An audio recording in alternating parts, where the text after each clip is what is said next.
We hope that you enjoyed the show. There are so many more for you here on selfdiscoverywisdom.com. Just go to the podcast tag at the top there and you will see all the many genres and all 3,000 shows ready for your listening. We are here to serve you, to help you on your journey of life, and we know that through inspiration it begets invitation. We are supported by you, the listeners, and those that we interview. Anything that you can spare us in donation would be greatly accepted, and we do hope that you enjoy the next show.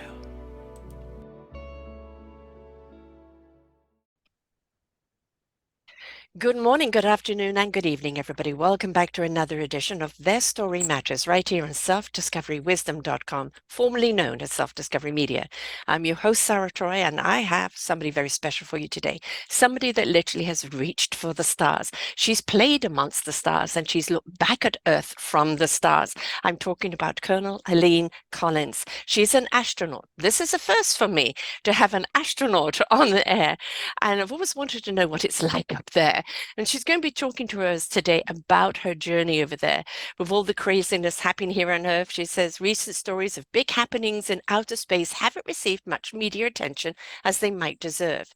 And trashing the International Space Station, mountains of space junk clogging the atmosphere, gender-specific spacesuits for woke bureaucrats, top secret Chinese spacewalks, and lots more have barely been registered on the blimp radar. So there's a lot going on there. It's not just Star Trekky or Star Warsy.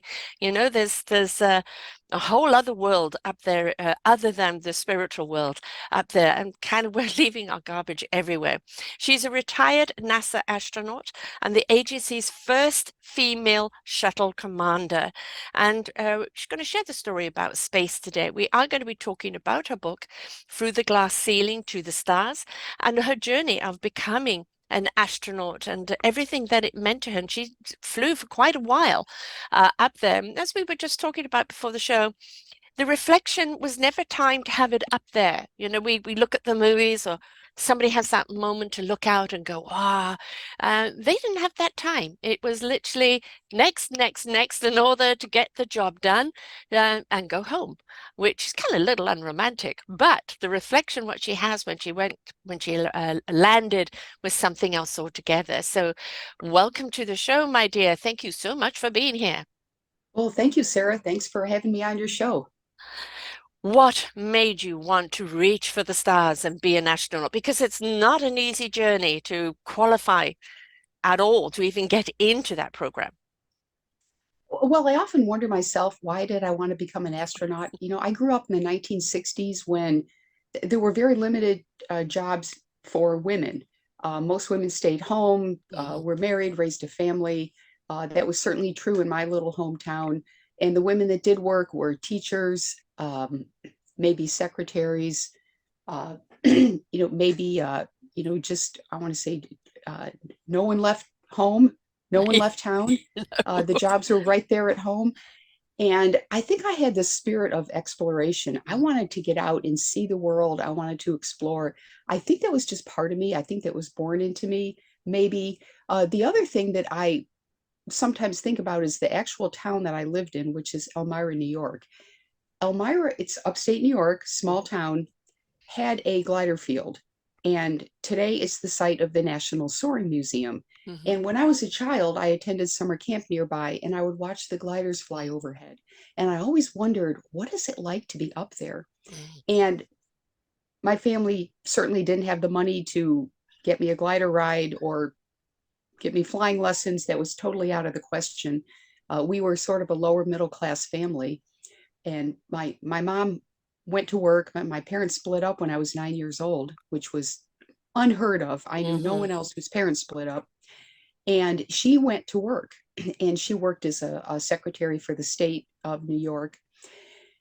And, I watched, my mom was very independent. She was a very strong woman. She raised four of us kids Mm-hmm. and she was a great role model for me.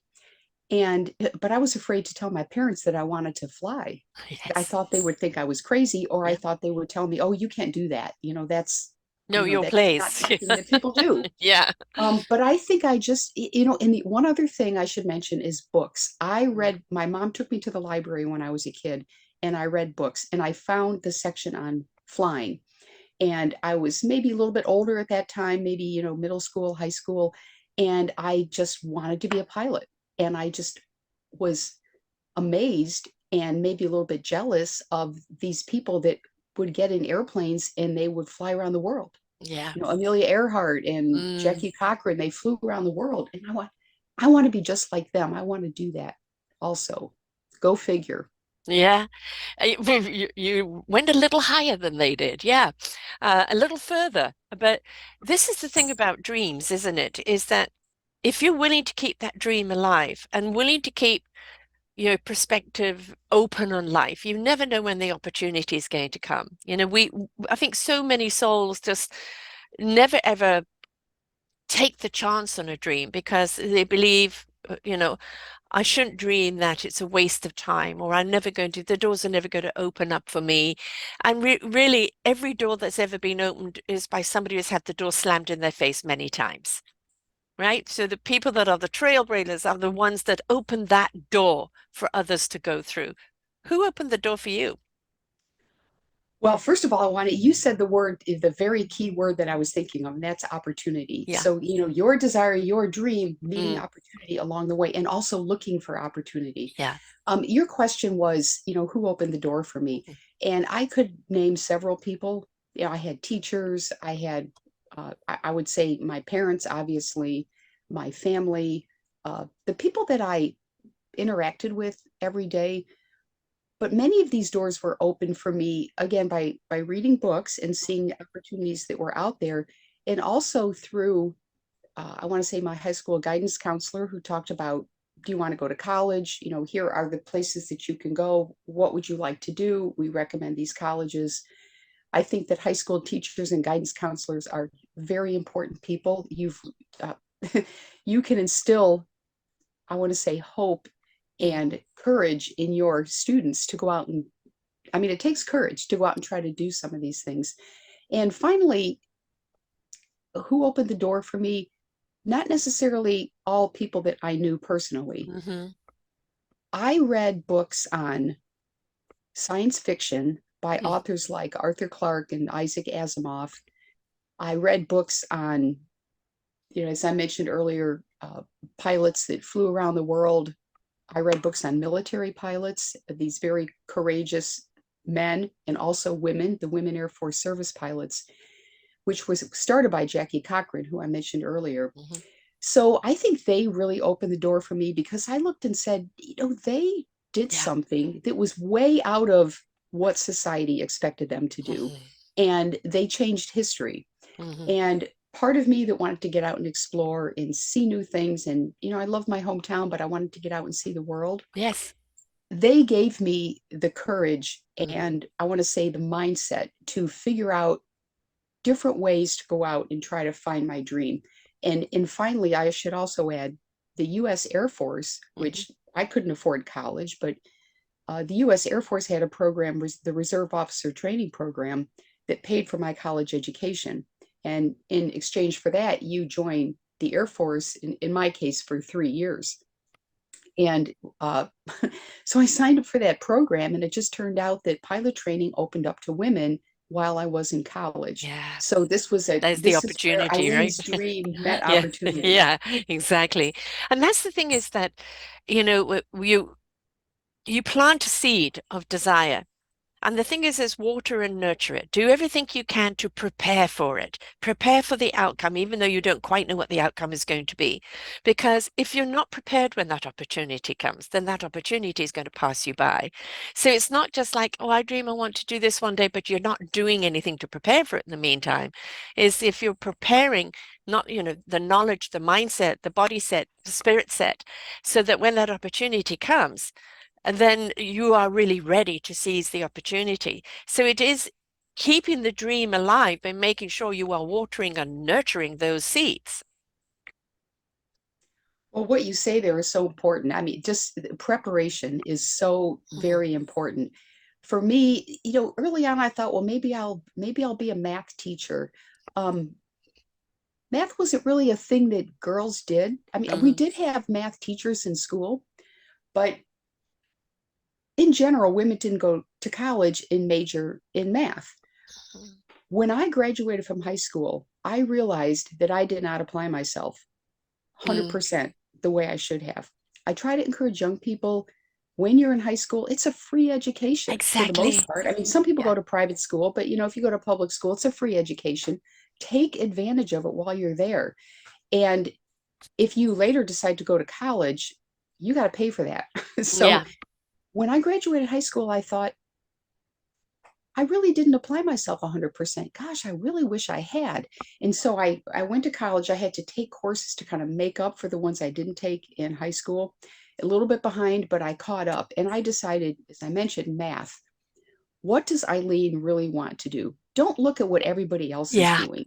Don't follow the crowd. Actually, my dad used to say to me, Eileen, if all your friends jumped off the Walnut Street Bridge, would you jump off the Walnut Street Bridge with them? Yeah. Because I kind of hung out with the gang, and I love my friends. I hung out with my friends in high school, but when I graduated, I said to myself, what does Eileen want to do? This is what my Mhm. dad was trying to get through my head. Yeah. What you want to do? And I said, math. I want to go into math because I like problem solving. Hmm. I like being faced with a challenge and figuring out how to solve that. So I went and I majored in math, not really knowing what I wanted to do. But this, which you mentioned, preparation, I think that studying Yeah. math, and I hear young girls say girls can't do math. And Hmm. I get so upset when I hear that Have you because, seen the of movie course, Hidden girls, Figures? Yeah. yes, Yeah. there's so many role models out. I mean, Hidden Yeah. Figures is a great movie that Yes.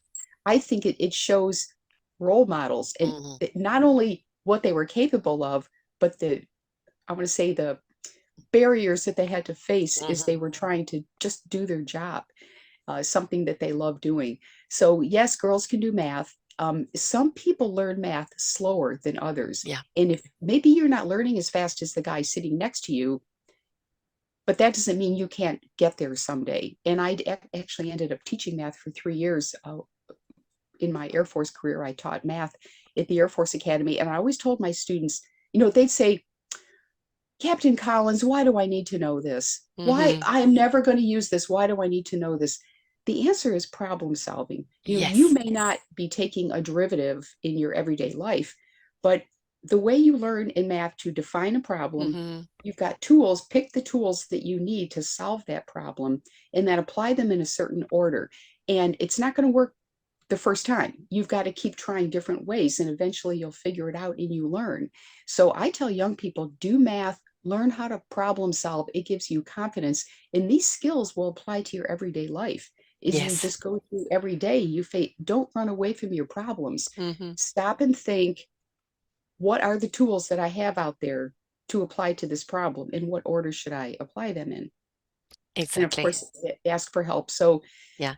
so you mentioned, so we were talking about preparation, but I think, and I kind of started talking about studying math, but I think that studying math prepares you Yeah. for many different things in life, and don't run away. And even if you're older, you can still, I like to, I will admit, I play video games occasionally, and there's a little bit of math behind those. Hmm. And I do that to really keep my mind sharp. Yeah. As I get older, I want to be sharp, and I want to be able to still be able to use those tools in problem solving as I, you know, hopefully, make it into old age. Right. And that's the important, like my ex-husband is Chinese and his mom and dad and he does now too, plays mahjong. Right, the game Mahjong. And it's like, yes, it's a social game, but it's also, deducing and calculating. And, the more we're integrated, I live with a 90-year-old who does puzzles all the time, and she's immersed in those puzzles, and she plays Mahjong online, and we need to keep the mind engaged. But as far as preparation is concerned, I'm first want to tell you, math and me, we're in a different planet, right? But I had to then look at what other things I could do because I couldn't do math. And I think as a woman, we are very multitaskers anyway. We have the ability to see a problem and look, okay, well, that's the problem. What are we going to do? Roll up our sleeves? Let's look at what we can do to resolve it. And I think that is an asset that's kind of in us as women. And like math for you was the preparation because already you knew how to deal with a problem. And I guess while you're up there, there are a lot of mathematical equations that you've got to deal with. So it really was your door opener. You opened up your own door in that way with that math preparation. But across the board in life is that there is something that you have in you that is your forte, is your strength. Strengthen that strength because then it becomes your skill and your tool to anything else that you need to apply to in life. Well, I took this Myers-Briggs Mm. test, which is a tells you the kind of person that you are. In fact, Did you all do the the true astronauts, colors?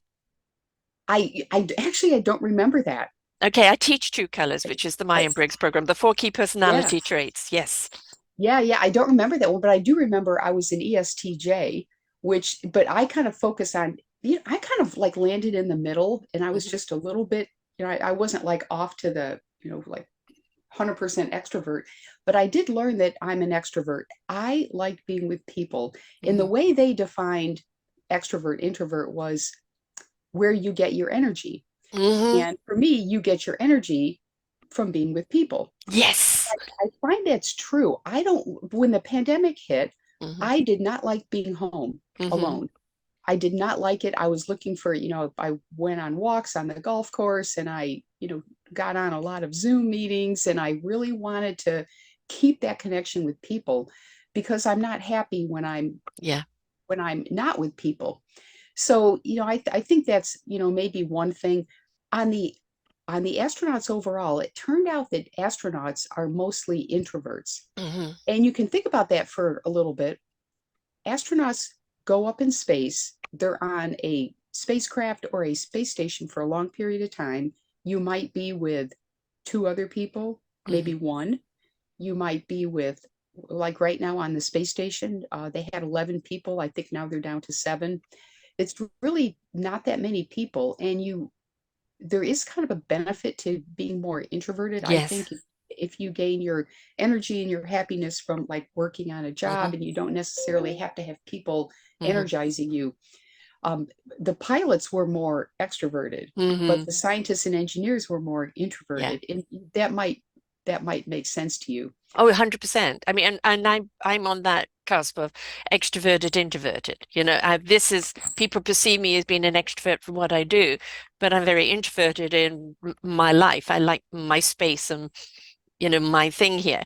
And so people always kind of look at you as the gregarious and you can do anything out there, but really we can only do that. This energizes us, and then we have to go back and retreat to kind of equilibriumize. And so, yes, but it'd be fascinating. And I'm sure you did the true colors because I'll give a quick synopsis of what they are, and I'm sure you'll recognize them. The four key personalities are registered by color, and the green will be the analytical, the scientist, the coder that goes in and looks for the minute problems and knows how to see what's missing. And don't give them any woo-woo stuff. They want facts. Give me the facts. What are the details? I want to analyze it. Your goal is the person who give me a plan and I'll build it. Don't let me come up with the plan. I'm a problem solver with the plan, but give me the plan and I'll build it. I know what tools in order to put it together. You have your orange personality, which is very gregarious. They're generally the people that are the producers, the money people, the inspirers, because they know what to say, they have a vision, and they know how to inspire it in other people. But they're also short-lived in their attention span of where their energy is. And then you have the sky blues, moi, up in the clouds there. We're highly spiritual, generally very intuitive, very empathetic, and sees possibilities everywhere and sees the good in everyone everywhere. And I have found as since I first did that and looking at the color personalities of people, absolutely fascinating because it gives you an idea and a baseline of how to communicate with them. Okay, I'm talking to a green, and therefore I must stick to the facts. Or I'm talking to a blue, we can go up into the stratosphere of spirituality. So I imagine that you guys did do that. You maybe don't remember it, or maybe they didn't give you what the outcome was. But I think it's very important when you're putting people on a condensed area that you want to make sure that those personalities are complementary to each other and that you don't have one that clashes with the other. Because while you're up there in space, Yes, it's a problem to be solved, but sometimes you can't eject someone from the shuttle, right? That's right. So you That's have to right. get along. You have to get, well, this is very interesting. I probably lean more towards the green, although I would like to say, being more detailed oriented, and that might be, maybe back to my military time where Mhm. we are always, attention to detail, attention to detail. But I would actually say you're a green blue because the yeah, yeah, exploration and the wonderment and what else is out yes. there is the driving force for you to actually understand the knowledge you need to fulfill that vision. Well, I think I definitely have some of that. I have a little bit, I think all of us have a little Yeah. bit of those four in We have us, all just, foreigners. It sort of depends which degree and which one is the governing factor. Yeah. yeah. So as I think about this, my first thought is we need to interact with all four of those types Yes. of people Yes. because that will bring out the best in us. Yeah. Bring out, I want to say maybe I have more of this and not enough of this, but maybe there's something in there inside of me that is just waiting to come out and be exposed and find where my talents are in that area. The other thought that I have is selecting a crew to go in space. Yes. So as the commander of a mission, sometimes the crew members are handed to me like you are, you're Mm. going to be the commander from my boss and you're going to fly with these people. And there have been times when I was at, who do you want on your crew? You Yeah. can select certain crew members. The easiest thing to select is the skills. So I Mm. would say I need an arm operator, robotic arm. Mm. I need two people to do the spacewalks, EVAs, extravehicular activities. I need someone to run the transfer activities, where we flew the shuttle up and we would transfer equipment to the space station and, bring back the things they don't need anymore. So selecting the skills that you need. And one of the other factors was flying some new people because at the point when I flew my missions, we had a lot of astronauts that hadn't flown their first flight yet, and it was important to get these people flown. So I went looking for what we call rookies, those that Mm. hadn't flown yet, but had been waiting, they're astronauts training, waiting for their first flight. Those people are a little bit harder to evaluate because they haven't flown yet. You don't really know them. Hmm.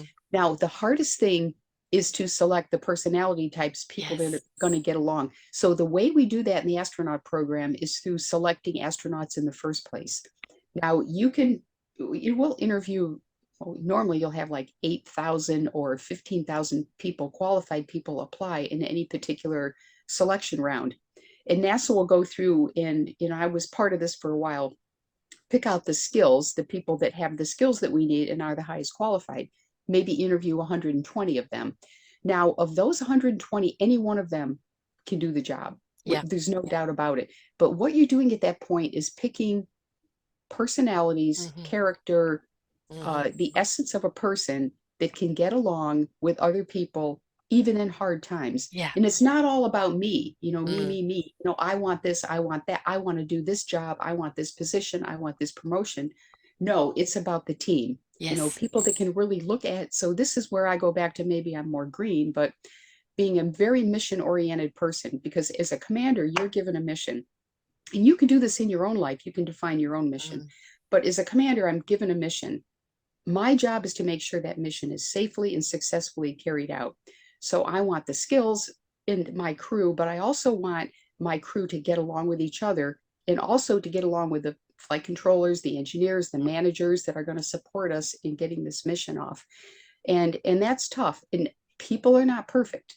Hmm. So, but what we do when we select astronauts is call, get on the phone. You don't just talk to their, like normally when you apply for a job, you'll give recommendations. So you get people that can Hmm. uh, speak for you. And normally they'll give their boss. Well, you Mm. don't just call the boss, you call their peers and you call the Yes. people that worked for them. What kind of a boss? Okay, this person's applying to be an astronaut. What kind of a boss are they? Hmm. Do they listen? Hmm. Do they have a humble attitude? Are they willing to listen to new creative ideas? That kind of thing. Yeah. And how, do people want to work for this person? So they did that for me when I applied to the Yeah. astronaut program. they were calling people from my hometown. They were calling people that lived down the street from me. You know, what is this person? Is this a good neighbor?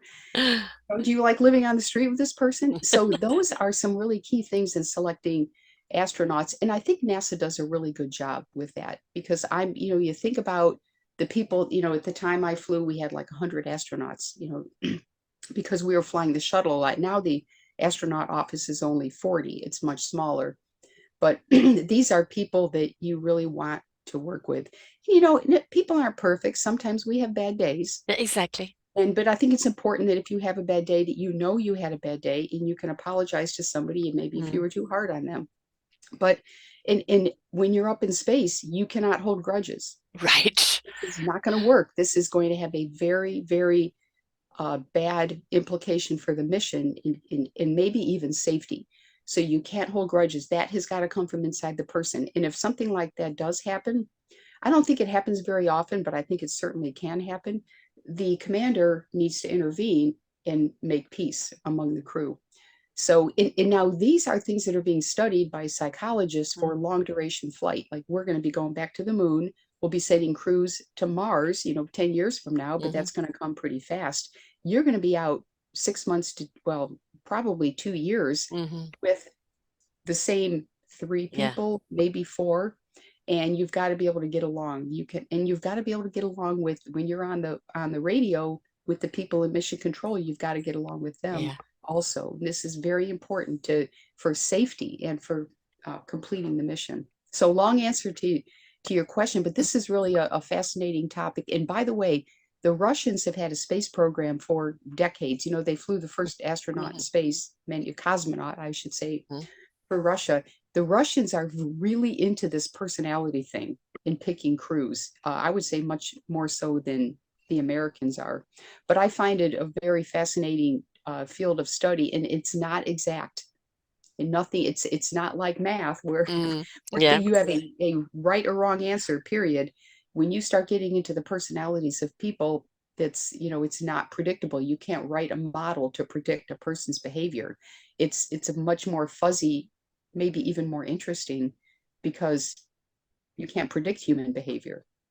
Do you go through training of like crisis training where they throw some, the spanner in the works and then you see how somebody resolves it? Because that really is really telling, isn't it?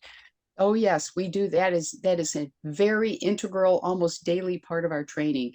When you are assigned to a flight, well, we do simulators. Hmm. Uh, we had several simulators back in the space shuttle program. There's space station simulators, and now for the rockets that are flying today, the Falcon 9, et cetera, they all have simulators. So the crew will suit up, go in the sim. You have a set of instructors that will put together what we call a script, and you will either be launching, you'll be in orbit, maybe you're returning to Earth, and then you've got mission control connected on the radio. So you'll launch, and then the script will start playing out. Like you launch, you'll have an engine failure, you'll Hmm. have an electrical bus fail, then you'll have maybe something is leaking, your cooling system. Then maybe a fuel cell will die, and you'll have in an 8-minute launch, you might have like 12 or 15 malfunctions. So this is all training your knowledge, your obviously your proficiency in handling Hmm. these, but also your ability to handle stress. Yeah. And when you're new doing this, the astronaut will be overloaded. Yes. And you're just going to have to sit back and say, okay, what am I going to do? Right now, I've got 5 malfunctions. Which one's going to kill me first? I'm going to work on that one and try to like stop the leak, or, whatever needs to be done. Maybe you have to type something into your computer to change the direction that you're going based on a loss of an engine or something like that. And you have to decide which one's going to kill me first, do that.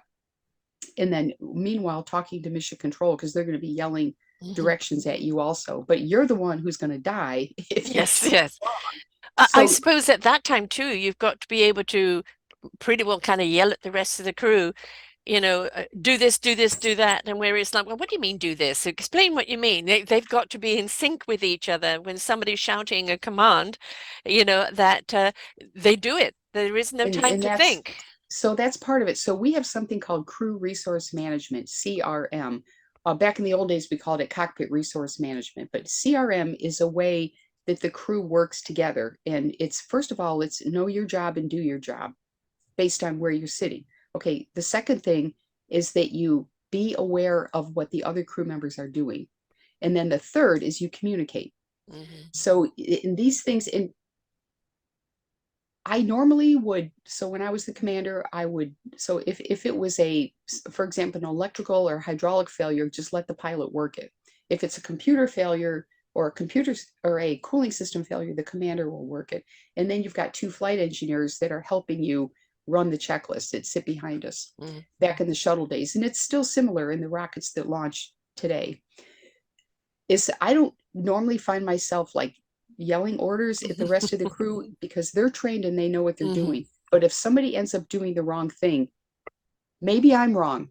That's the first thing you got to ask Yes. yourself. Maybe I'm wrong. So you start asking questions. Mm. Okay, what's going on over there? Let's make sure everybody get back on the same, we call Page. the sheet of paper, get back on the same sheet of paper, make sure we're communicating with each other.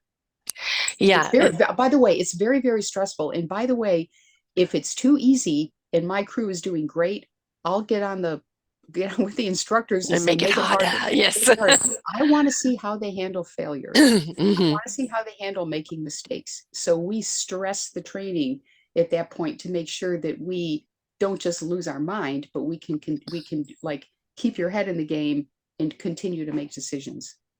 The thing is we learn from mistakes. I don't consider things because it didn't work a failure. I consider failures when you give up and you give in and you don't try anymore. But, okay, all right, we can't do it that way. Let's try another way, and I believe that there is always other ways to do things to get the results that you want. And sometimes the results are very different to what you think you wanted, and maybe even better, but the don't give up and don't give in, right? It's So just get back up. we developed a four-step process for dealing with mistakes. And the first thing is you acknowledge you made a mistake. Hmm. I mean, you don't have to tell the whole world, but you want to tell Hmm. yourself, admit you made a mistake, or whoever else needs to Hmm. know.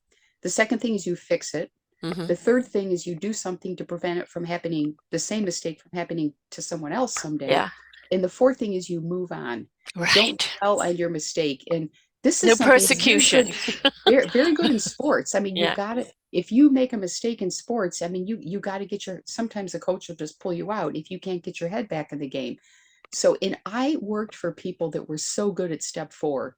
I was amazed watching some of these space shuttle commanders that they'd make a mistake and they'd be like, okay, let's go, let's keep Yeah, going.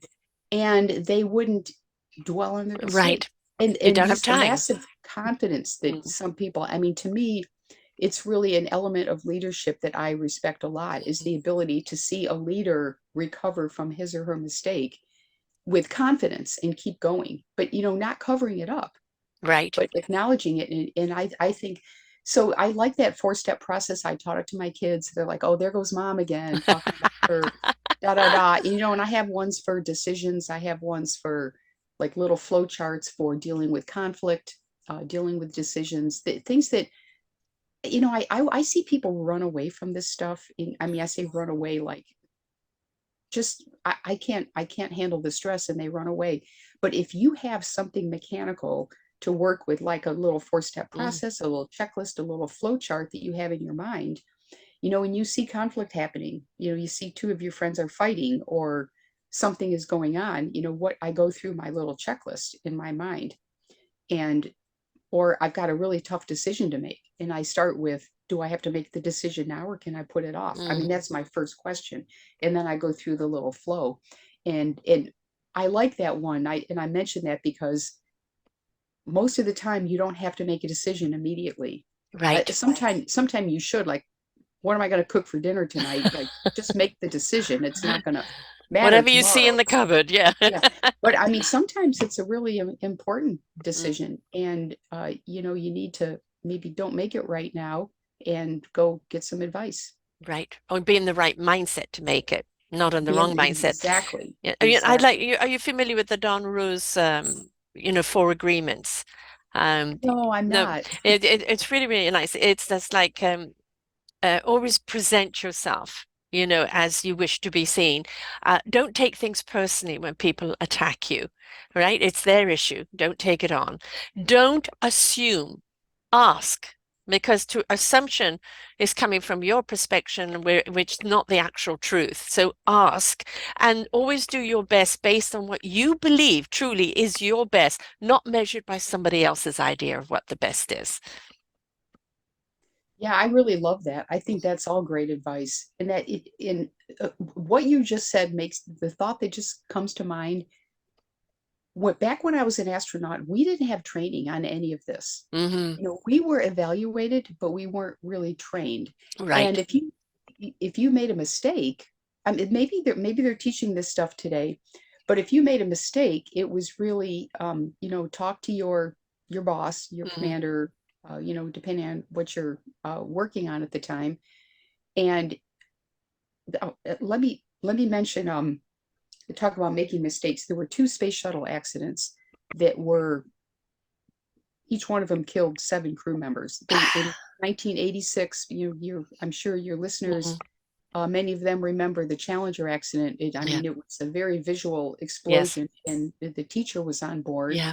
Mr. McAuliffe died, and then in 2003 we had another accident, and the shuttle was returning home, and it broke up. And I'm not going to go into all the reasons for the accident uh, technically, but I will say that both times the NASA culture was blamed for killing these 14 astronauts. And there's a very interesting book out called The Challenger Launch Decision, written by a sociologist named Diane Vaughn. And she, I want to say, discovered, would that be the right word? She figured out what people were thinking, and she Hmm. did all these interviews. And in her book, I believe she coined the term normalization of deviance. Hmm. And so I might be getting a little bit off the subject here, but I think this is an important point. Yes. You got a system. We're talking engineering system here, but it can be society system too. But you have an engineering system that's designed to work a certain way. And now you're flying it and you realize, hey, it's not working the way we designed it to work. It's doing something bad, like the O-rings are burning through, Hmm. and which is what caused the Challenger accident. It was going to be very expensive to fix that. So NASA sort of looked the other way and they kept launching, and these O-rings are burning through. Well, the day of Challenger, the I'll call it like a blowtorch that was burning out of that white solid rocket booster was aiming right at the orange fuel tank, and it went into that fuel tank and caused the explosion. Hmm. And the normalization of deviance there was these boosters are not supposed to burn through, but they are. And it happened on flight after flight after flight. And NASA management sort of normalized that. Well, that's kind of what happens. It wasn't designed to work that way, but since it is, well, that must be okay. And it Instead of ended up looking at, well, if ended up let's not normalize it, let's let's secure it. Yeah. Yes. So these are things we need to think about as we go Yes. through. Like, are we just accepting things that we shouldn't be accepting? Right. And when you're flying an airplane, this is very important because people's lives could be at stake. You Yeah. don't. I'm trying to think of a good example right now for airplane flights. I think there really aren't that many anymore because it's very, very safe to fly on aircraft nowadays. It's way safer than driving a car. It is And actually over the is. years, we figured out really how to safely fly airplanes. We're not yet there yet in space. I mean, space is still in the very, very early days. Hmm. But I think one of the things that NASA and the contractors have learned is to be better listeners. Hmm. So there were people saying, we're worried about this problem, and they weren't listening. In Right. fact, in one meeting, one of the managers said, the engineers are like, don't launch, don't launch, don't launch Challenger tomorrow. It's going to be too cold. We've got these burn throughs. And the NASA manager said to that man, take off your engineering hat and put on your management hat. We have got to keep flying. And they decided to launch, and we had the accident. And it was Exactly. just completely avoidable. That accident did not have to happen. No, it And, didn't. And but doesn't everything always come down to money? It's too well, expensive. Prevention is better than yes, cure, always, in it was every money. scenario. Yep. And there was a lot of pressure, I'd say, from the higher ups, and Hmm. even The in detached, I call them. the the Yes. leadership world, people that really didn't know the mission, but you got to keep flying. We have to be flying 100 shuttle flights a year, which we never I think the most we ever flew was 8 or 9, but they wanted us to get to, wanted us, I say, I wasn't there at the time, but they wanted NASA to get to 100 flights a year on the shuttle. And there was a big push. And of course, the money was, it was going to be very expensive to fix that. Mhm. But I think the thing that really came out of that is to be able to recognize when there is normalization of deviance, and then being able to listen to people, to really listen, and for the boss having a very humble attitude when you Mhm. listen, because people aren't going to speak up if they're intimidated. So the Right. bosses, and this is what we learned at NASA, the bosses, you're the decision maker. Maybe you decide what the money's going to be spent on, or maybe you decide, are we safe enough to launch? And which, by the way, is done now by a team Mhm. called the Flight Readiness Review. They all have to sign off on it. There's a lot of pressure on a person in that room to speak up and say, I don't think we should launch. Yeah. But you really have to. And then if someone says that, the person running the meeting and everyone else in there has really got to listen. Tell me why you don't think we should be Mhm. going. And, and I really want to listen. Many people are intimidated. They don't want to speak up because they're afraid they're going to be maybe Backlash. an outcast. Yeah. Yeah, backlash on them, or an outcast. I'm not going to be a team member. Mhm. I'm not really a team player if I But speak isn't that up what and they're say employed to do? That you're there to assess. We know exactly, what the problems are, and if you see there is exactly, a problem, it is your job to speak up, and it is the job of any form of leader or management to listen because that's what they've hired you for. exactly. And people cannot be intimidated. And I see that, not necessarily in our families. I think we're with our families, we really say everything that comes to mind. Mhm. Unless you're a little kid that's intimidated by maybe your dad, like I was intimidated by my dad. My dad was he was a very like autocratic dad.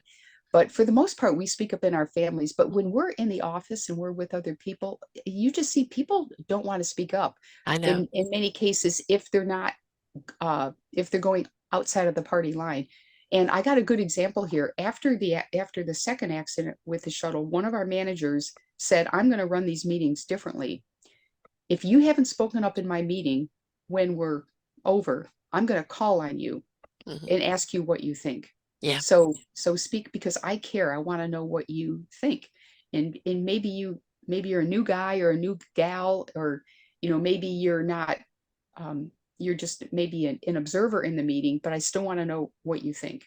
Yeah, if you've And I think that's, observed, deduce, summarize, yeah, right? yeah. I And mean, we're all we're there to share our voices because our voices have an opinion. I actually got into a lot of trouble of being one of those people that spoke up when I was working in things, and because I was working in a very male-dominated arena like yourself, and so to speak up would cause a lot of trouble, but it also brought about change because the men were just carrying on status quo, too much bother, yeah, too much this, too much that, and I'm going X, Y, and Z, and then I'm shaking up the whole system here, but the system yep. needed to be shaken, and it's like, okay, all right, bye, but at least I know the system has been addressed now.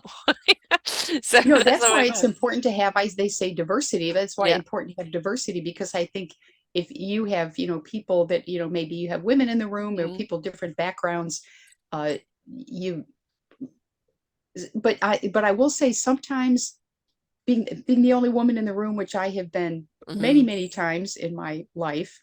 I remember the commander back when I was in the Air Force, the commander call, there'd be 500 people and I'd be the only woman. And he'd get up there and say, "Good afternoon, gentlemen and lady."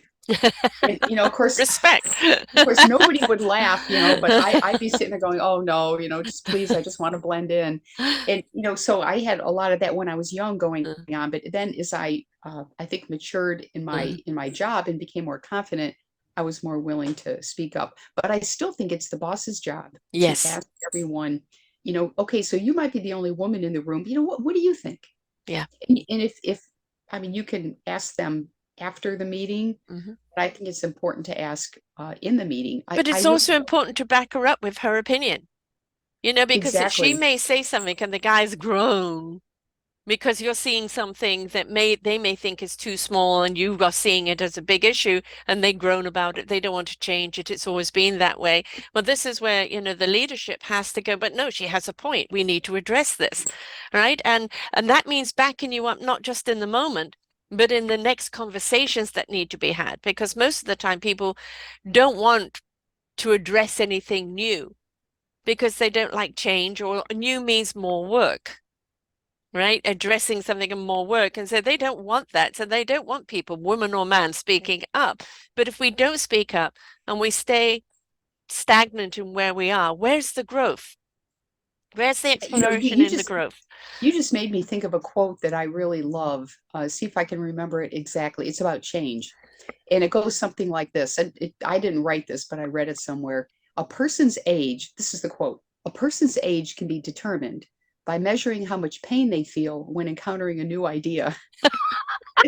And I remember reading that quote and saying, I don't want that to be me. I Mm, really don't. As mm. I get older, you learn that things that and I mean, this is true in if you're flying an airplane. Yes. You got maybe the aircraft commander in the Air Force, and I've seen this over and over again, or maybe the captain on an airliner, you have a certain way of doing things and you want to keep doing it that way all the time. But then they come in, oh, we're upgrading the Mm-hmm. avionics, or we're putting new engines on the plane, or you got to move to a new airplane.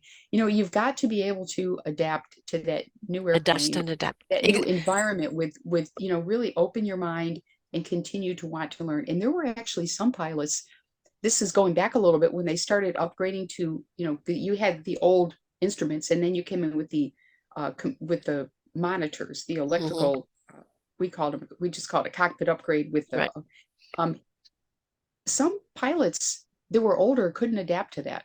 Right. And, typing, instead of like turning dials and knobs and pulling Yeah. circuit breakers and switches, now you got to type into a keypad and watch how, the computer is now Mm-hmm. doing things that the pilots used to do, and it's hard for some people to adapt to that. And I think some people really can't. No, It's and based on that the means person. it's a redirection for them. This chapter of their life is over. It doesn't mean they're over, which a lot of people associate when something like that comes to a closed door to them. Their life is over. No, that chapter is over.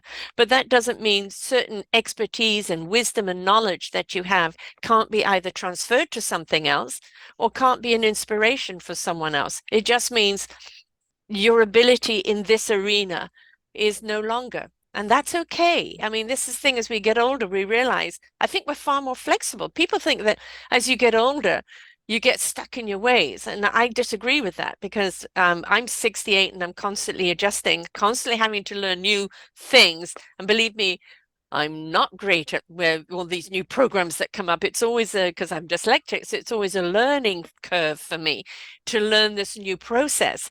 But in order to do what I'm doing here, I know I have to do it. So that means I have to adopt and adapt, and seek help if I need to in doing so. But if I want to carry on doing what I love, I've got to learn the new system. And that's I think that's You can part use of when we the do grow older that we do see the benefit of. Yeah, you can use the iPhone as an example. So the iPhone Mhm. came out in 2007. In the first one that I saw, well, I was with a four-star general, and I don't know how old he was, but he had just retired from the army. And he pulls out this iPhone. He's like, look at this thing. And he's like going to town on it. And Yeah. he's showing me all these little options. And I thought, wow, that's pretty cool. But I like my little flip phone here. I don't want to carry a computer around with me. But he was all about the new technology. Yeah. I know myself, I tend to resist new technology. I Yeah. like to wait for the 2.0, or let everybody else work the bugs out, and then Yes. I'll go get one for myself when I know it's okay. I It's have a colleague but that constantly tries to do business with me and send me all the information through text. And I go through it. Thank you very much. It's wonderful. Email or messenger me. I work on the computer. The phone is not something I want to have to work on. My eyesight isn't that great for it. And they're swiping this and swiping that. And I'm going, what? So no, it's yeah. the computer I can get through, but that not. And that's the thing is we are incredibly adaptable creatures. And I think when we're young, we can do things a lot quicker. As we get older, we maybe kind of sit back and look at something before we react to it. There's benefits to that sometimes in sitting back, looking at something before you react, because then you're not knee-jerk reaction. But if you're up in space and something is going on, you need those quick reflexes because it's life and death, isn't it? Yeah, so that's a good thing to talk about, training. Mm, We have to train so much that we develop habit patterns. yeah. And habit patterns they can be bad, but for the most part, I think they're good. When an astronaut goes up into space, you're going into a totally different environment. You've got no gravity. Hmm. You're which is kind of the big thing, but all of your senses are overwhelmed. For Hmm. example, on the launch, it sounds like you're in a room on fire with Mm, all of this noise. You're shaking all over the place. I mean, if you try to write something on your kneeboard, you'd never be able to read it. It hmm. would be a bunch of scribble. And the acceleration is such that you're like thrown back in your Yeah. seat. The 3G acceleration, and which may not sound like a lot, but like we're in 1G here on Earth, 1 unit of gravity, 1G. Let's say, for example, you weigh 100 pounds, just for a round number. If you could stand on a weight scale during a launch into space, it would register 300 pounds. That's Wow. how much force is being pushed on your body back into the seat as you're launching. And the launch lasts a little over 8 minutes. Hmm. And it's a little bit different from one launch vehicle to another, but back on the shuttle, let me tell you, it was an overwhelming experience. And this is where I felt habit patterns were very important, Mm, because you might know how to, let's say, isolate a helium leak on one of the main engines when you're sitting in the simulator and you're in a chair like I'm in, and everything's kind of normal around you. But when you're being hurled into space, yeah. you know that you could die, well, while you're being hurled into space, with the noise and the smell and Hmm. you're breathing oxygen through an oxygen mask, and you're hearing that, and again, like the shaking and the sound. Now you have to run a helium leak procedure. There's massive distraction. So this is why it's so important that you train, and you almost have, I basically, that was one procedure that I memorized. Even though I knew I was going to have the checklist in front of me, I had it memorized, and I had habit patterns developed as far as when to type it to the computer, when to throw switches, when to check and see if the leak stopped, da da da. And I got very, very disciplined because I had developed habit patterns Yeah. in the launch. And then when you get up in space, like, you immediately go from 3Gs to 0Gs, and you don't get thrown forward in your seat. People think you, like when you step on the brakes in the Yeah. car and you get thrown forward. Not like that. The and main engine shut down, you immediately go into zero gravity, and everything starts floating around you. Like your pen, I had pens in my flight suit. I took the pen out of my pocket and I let go of it, and it floated right there. And I'm like, wow, they're not kidding about this zero G stuff. And all of a sudden it gets quiet. You can hear the fans, but it's Mm, very quiet. And this dust comes out. Whatever dust was on the floor now starts floating. And it's surreal. Just mm, it if you have to take an action for an emergency to save the life of the crew, you have to be ready for that. And all of these distractions, and actually the beauty of it all yeah. can be distracting too. I mean, my first flight, we were about just up there for maybe 13 minutes, and my flight engineer said, Eileen, look out the window. This is your first sunrise from space. Mm, So I looked out the front window, and I'm used to seeing a flat horizon, right? But no, I have this like rainbow I see out the ah, window, and it's the curvature of the earth and the sun coming up behind. mm. And it's blue and yellow and orange and just beautiful. And of course I'm thinking the earth is round. Right? Right. The What? earth I is round. thought it was flat. So people still I people know. still ask me if the earth is round. I'm like, oh, I've seen it with my own eyes. In fact, the space shuttle and the space station go around the earth once every 90 minutes. Mm, The orbit is once every 90 minutes. And it is so fascinating, beautiful, distracting. You still have to have the ability to do your job. yeah. So this is why habit patterns are so important. Hmm. And I still even carry this into my everyday life. Certain things that we do, you kind of have them memorized because you just like do them all the time, Yes, like how to like brush your driving a teeth. car, right? From A to B, you're on You know, well, autopilot. even yeah, driving your car, Yeah. and even something like brushing your teeth. But then you Hmm. get up in space and you're like, I gotta brush my teeth. You're like, how do I do that? And you've got to like stop and think about, how am I going to brush my teeth? I don't have a faucet. I have a Right. hose with a little valve on it that can squirt water, but if you're not careful, the water's going to like go everywhere. So and I remember my first day or two in space was very hard because I'd never been up there before, and now I've got to develop all these new habit patterns, and I couldn't really do my job. I got behind. I mean, I remember I had to set up the bicycle ergometer, and I was supposed to get that all done in the first day. There was no way I was going to get that done. I opened it up, like things are floating everywhere, and I'm like trying to, where'd that thing go? And I got to go find it. Right.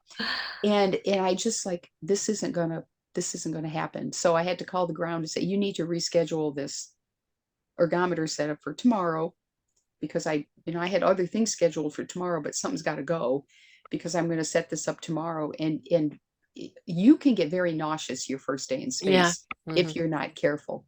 And I just had to kind of regulate myself. And when I became the commander, I talked to my new crew members. You need to tell them, you need to regulate yourself. Don't try to be a Hmm. hero your Right. first day or second day up there. Just if you feel bad, or if you're getting behind schedule because you're getting used to this new environment, everybody understands that.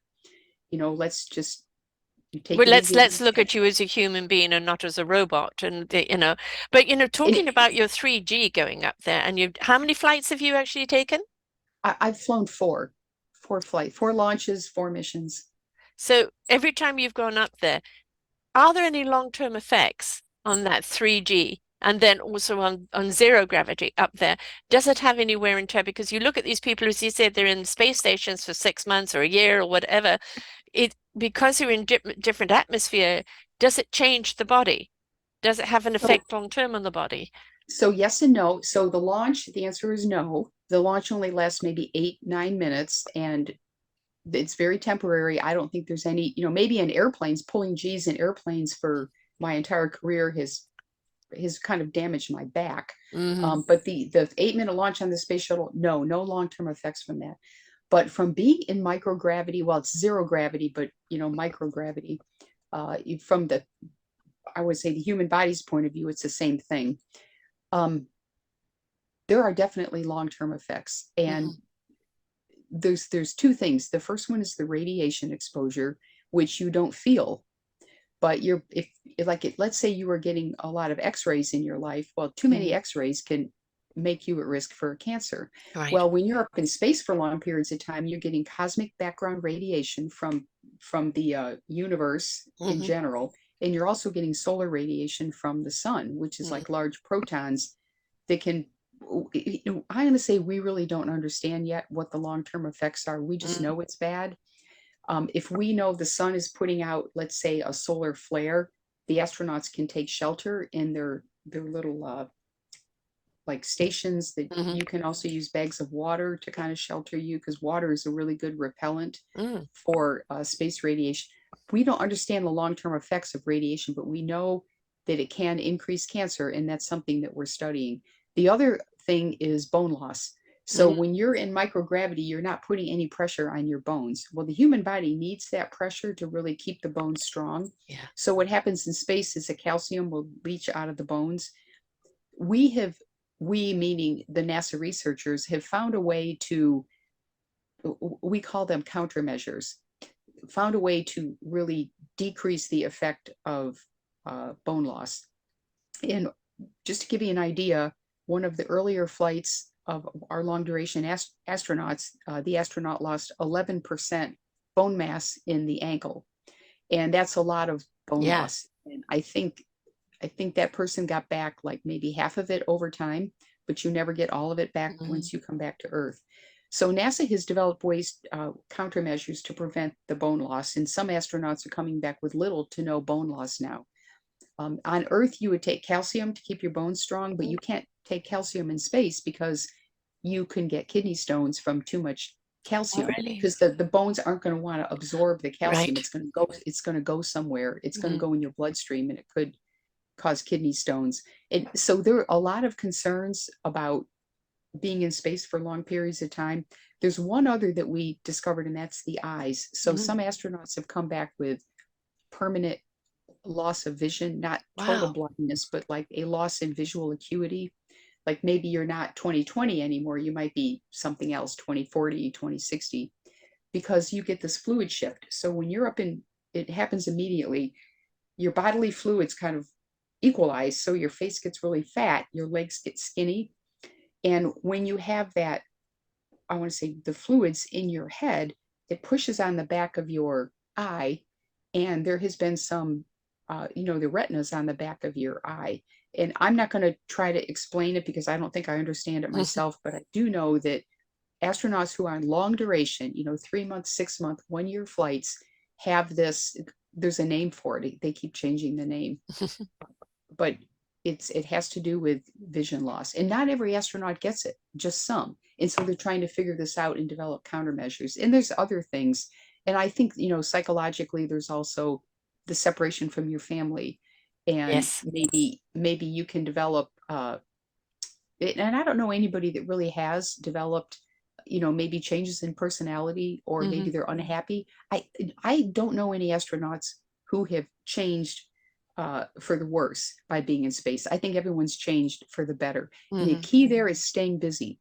This is Yes. really, really important. When you send astronauts, and this apply to your own life, going on long duration flights to Mars, which is 6 months to 2 years, you have got to keep the astronauts busy on the travel there, because if you're not busy, and if you don't have rewarding work to do, meaningful work, Yes. that is going to transfer to some kind of psychological problems. Yeah. Exactly. Time to let the rabbit hole open up, so to speak. In the beginning, I talked about all the garbage that's up in space, and it's beginning to kind of be talked about. Um, and people, well, what garbage? I mean, I know there was one politician once he went up on that 3 minutes or 11-minute space Oh thing, yeah, yeah, right? the Blue Origin flight. Right, Yeah. yes, and came back and said, "Oh, we should send our garbage up into space." That's what you got from it, right? That was your experience. But there's already garbage up in space, and people, well, what are you talking about? So, that is going to be a problem, isn't it? Or it is already a Oh, problem. so it is a problem. Now, as far as garbage on the space station, I'll just say this one real quick. All solid garbage is sent back home Hmm. on one of the ships that come back, and it either lands or it burns up in the atmosphere. So the space station, I want to say the crew and the managers are very careful about not throwing garbage out into Mm. space. Throw it down and let it burn up in the atmosphere. Now, there is a lot of space junk out there in various orbits. There's orbits at different altitudes and different inclinations, which would be the angle to the Earth's equator. The space junk is there from either satellites hitting each other and going into a million Mm. pieces all over the place.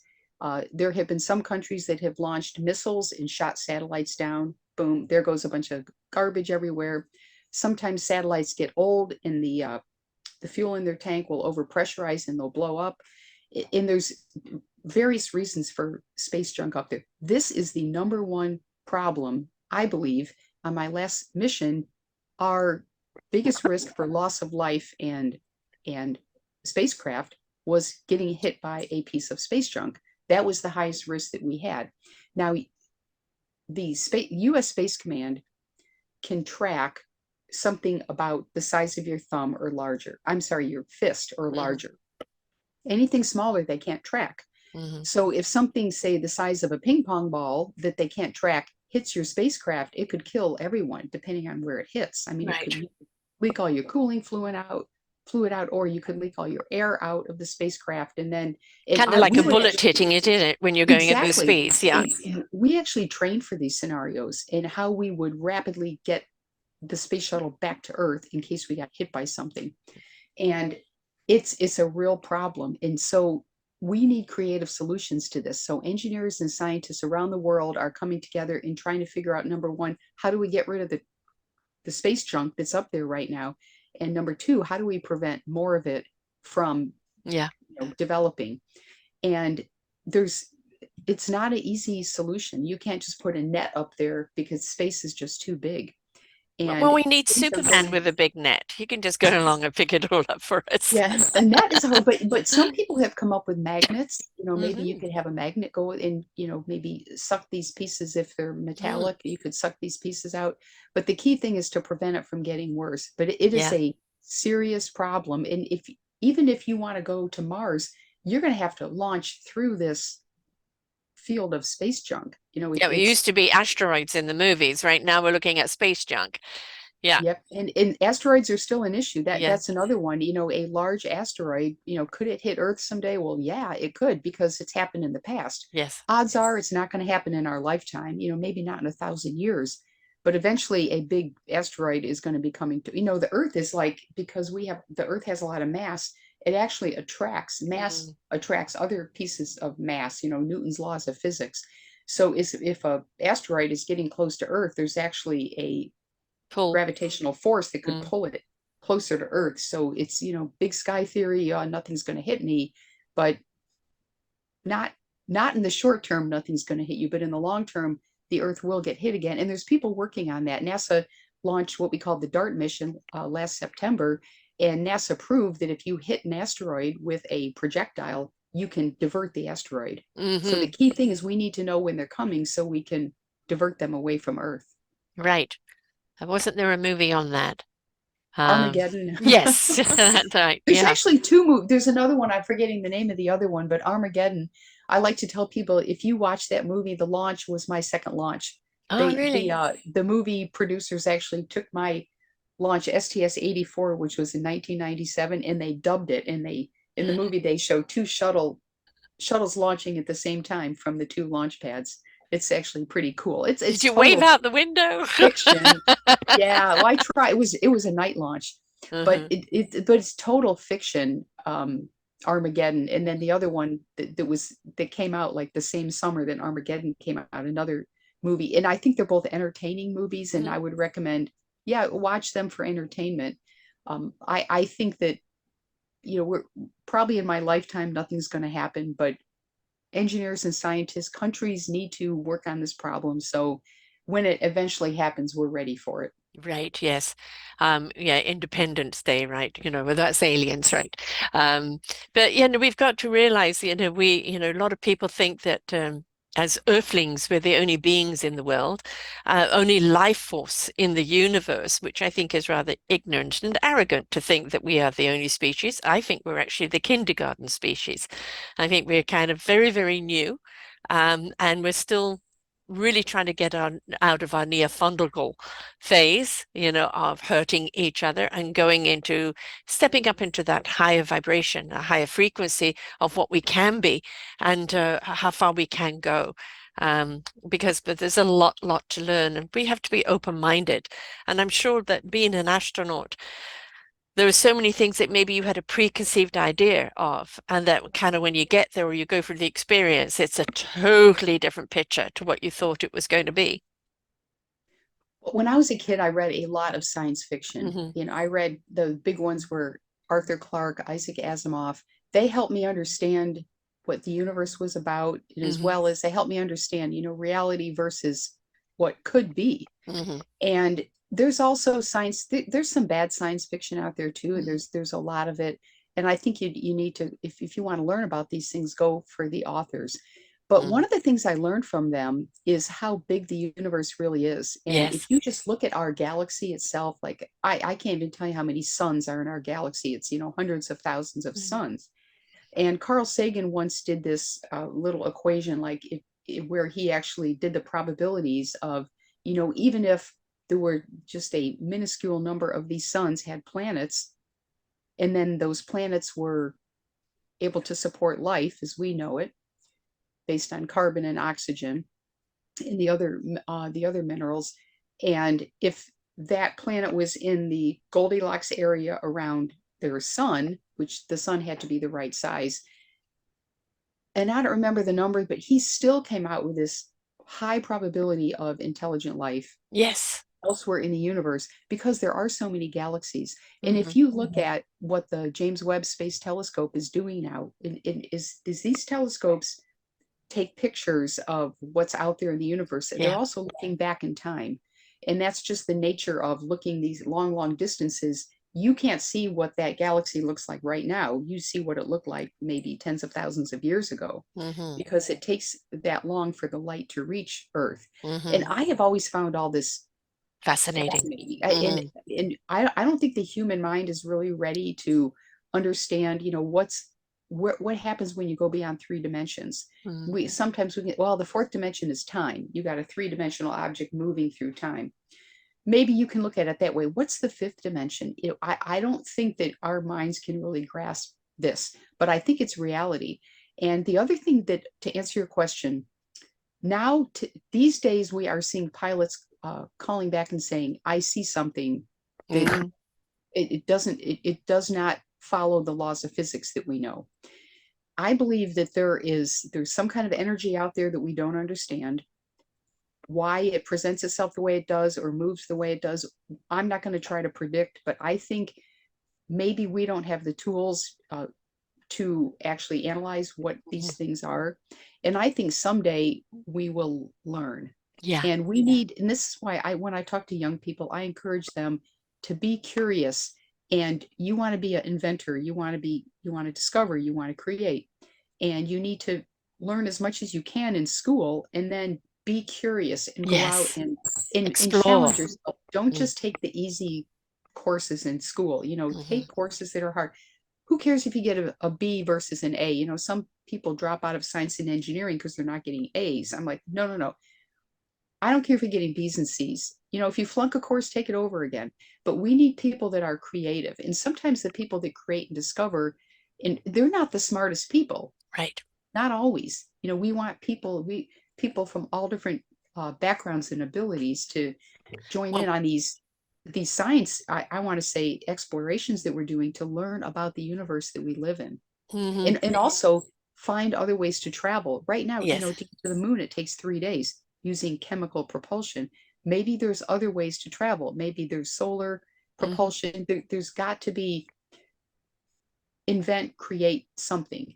There's nuclear power. Well, 200 years ago, people like nuclear power, what's that? Yeah. 200 years from now, it's probably something else that we don't Exactly. know about that can help us Yeah. travel and I maybe think it's a lot to do Earth. with the dreamers that are able to dream the extraordinary, that then give it to the analyticals to look at what's possible to actually make it happen. But I think the Exactly. dreamers are the ones that inspire the analyticals. Oh, I see the dream. I see the possibility. If we do this and we do that, what if we try this? And I think if we, even as human beings, if we stop looking at what else is out there, if we stop being exploratory or wondrous or what if, we're doing ourselves a disservice as a human race. And that 5G is the outer body experience, it is the cosmic experience. And when you have that, you actually understand that we are limitless. We're limited in body form, but we're limitless in that outer intelligence that can come through us. And I think it's just being open-minded, open-hearted, and that willing to explore. Because, as you said, let's look to our past. Look how far we have come, simply with the phone. Right. I remember back in the Oh, yeah. 70s, the brick phone, where more like a weapon Yep. than a phone. And now people have got them on their watches. So we are capable. And I think, and never in the time of history have we moved so fast technologically. What we need to do is make sure that emotionally and morally that we're in sync with the technology. Well, a good example of that is like you mentioned the dreamers. And, I like to use Arthur Clarke as an example because he was a science fiction author, but he also wrote science fact. One Hmm. of his books was on tethers, space tethers. And if you could have, like, take a rope, for example, maybe that's not the best example, but a cable from the Earth's surface Hmm. up to Earth orbit, and you can go up and down on this tether. And at the time, people were like, that's a crazy idea. You can't do that. And NASA even tried to do a tethered satellite on one of our space shuttle missions, and the tether broke. And but I like to use that example because we don't have the materials yet for that dream to be reality. But 10 years from now, 50, 100 years from now, maybe we will have the materials to allow flights to space on a tether. It so who knows? And at the time, people like, oh, that's a crazy idea. He had to have the courage to come out with an idea like that, knowing that he was going to be criticized. Although a lot of people thought it was a great idea, there was ones that didn't. But someday your idea might just work. Maybe we're just not there yet, technology wise. Well, I mean, if we could, I mean, look at science fiction. Yes, may feel, far out there, may the force be with you. We're actually understanding that force is that kind of 5G energy of manifesting things, or raising up, attraction, like the mass attraction. We're looking at Star Trek now. I remember my brother, who's an author, many years ago, 30 something odd years ago, writing a science fiction story where armies were faxed. Now nobody knows even what a fax is because everything's computerized. But we're always intrigued with these out of world things. And I'm a Star Wars fan, and the newer Star Trekkies. Um, are you a Trekkie or a Star Wars fan? Which is your Oh, I watch both of them. Yeah, yeah, me too. I watch all of it. Anything space I watch. I love, Yeah. the possibility of being out there and what we can do. What we see so many movies of all the time are, the Armageddon type movies where the world is coming to an end. So now we're going to go to another planet and ruin that as well, because we haven't learned how to look after this one. But I think if we could step into the wonderment of what is possible, and we can actually be grateful for the beautiful planet and all the resources that it's given us. It wouldn't be about escaping to another world. It would be about exploring alignments with another world, to learn, to expand. But let us be grateful for what we have. And as you said, when you look back on Earth and you saw that sun rising, and you could see that, from that view, which can only be incredible, it gives you a totally different perspective of the world that we live on. So I'm glad you brought that up. One of the most amazing things about flying in space is looking back at the Earth. Yeah. And I think, so I go for two things, being in zero gravity and looking back at the Earth. Those are the two reasons that space tourism will be extremely successful. I have no doubt it will be extremely successful. When an astronaut looks back at the Earth, you see, first of all, the Earth is definitely round. And here we are with this sphere. The sphere is turning and it's revolving around the sun. And everything that you learned in school, yep, I saw it with my own eyes. Yes. The Earth really does that. But one thing I didn't really learn is how thin the atmosphere is on the Earth. It can be compared to like an apple skin on an apple. The breathable air only goes up about 2 miles. And once, maybe 3 miles if you're in good shape, but you need supplemental oxygen as you get up that high. 2 to 3 miles. Airplanes fly up at 6 or 7 miles. Yeah. That's why they say the oxygen thing will drop down. When you go to 50 miles, you're technically in space. That's how close space is to, here we are on this planet. Something called gravity is keeping our feet stuck to the ground. And I just kind of take it for granted when my feet are stuck to the ground. When I came back from my first mission, I walked off the shuttle thinking, oh my gosh, my feet are stuck to the ground. Why am I not floating? And it almost seemed natural to be floating. But you come back to Earth and you're like, yeah, we're these tiny, tiny little dots. You can't even be seen from the space shuttle's altitude of 200 miles. You can't see people. Maybe you can see a city, but what you're doing is you're looking back on a blue and white planet. The Earth is a water planet, blue oceans, white clouds. And you do see land, but usually there's clouds. And if you're looking in the right place, you can see cities. And, maybe you'll look down on New York City and say, 8 million people live in that city. I'm looking at 8 million people right now. And then if you look at the whole planet, which we can't do from the shuttle altitude, you only can see part of it. But when you're at the moon, you can see, in fact, the astronauts would put their thumb out and the entire Earth would disappear behind their thumb. Wow. And you're thinking, okay, now there's how many, 7, 8 billion people on the planet? They're all behind my thumb. Wow. It kind of, it changes your way of seeing things. And when you look the other way, it's just blackness of space. And you Yes. wonder, like what's out there, and you really learn to appreciate this tiny little Mm. oasis that we live on, and we need to take care of it. It just Yes. really drives home the point that we've got to take care. There's only so much air that we can breathe, and you can actually see it when you see the sunset uh, behind the Earth's atmosphere. You can see how thin that air is, and it just we really learn we've got to, this planet that we live on is, it's an oasis in the middle of this vast nothingness, and how much we really do need to take care of it. Yeah. Well, it's rather like, your helmet or your spacesuit if you're out in space, but you get one little hole in it, right? There you go, right? So That, it's yeah, like that's bad.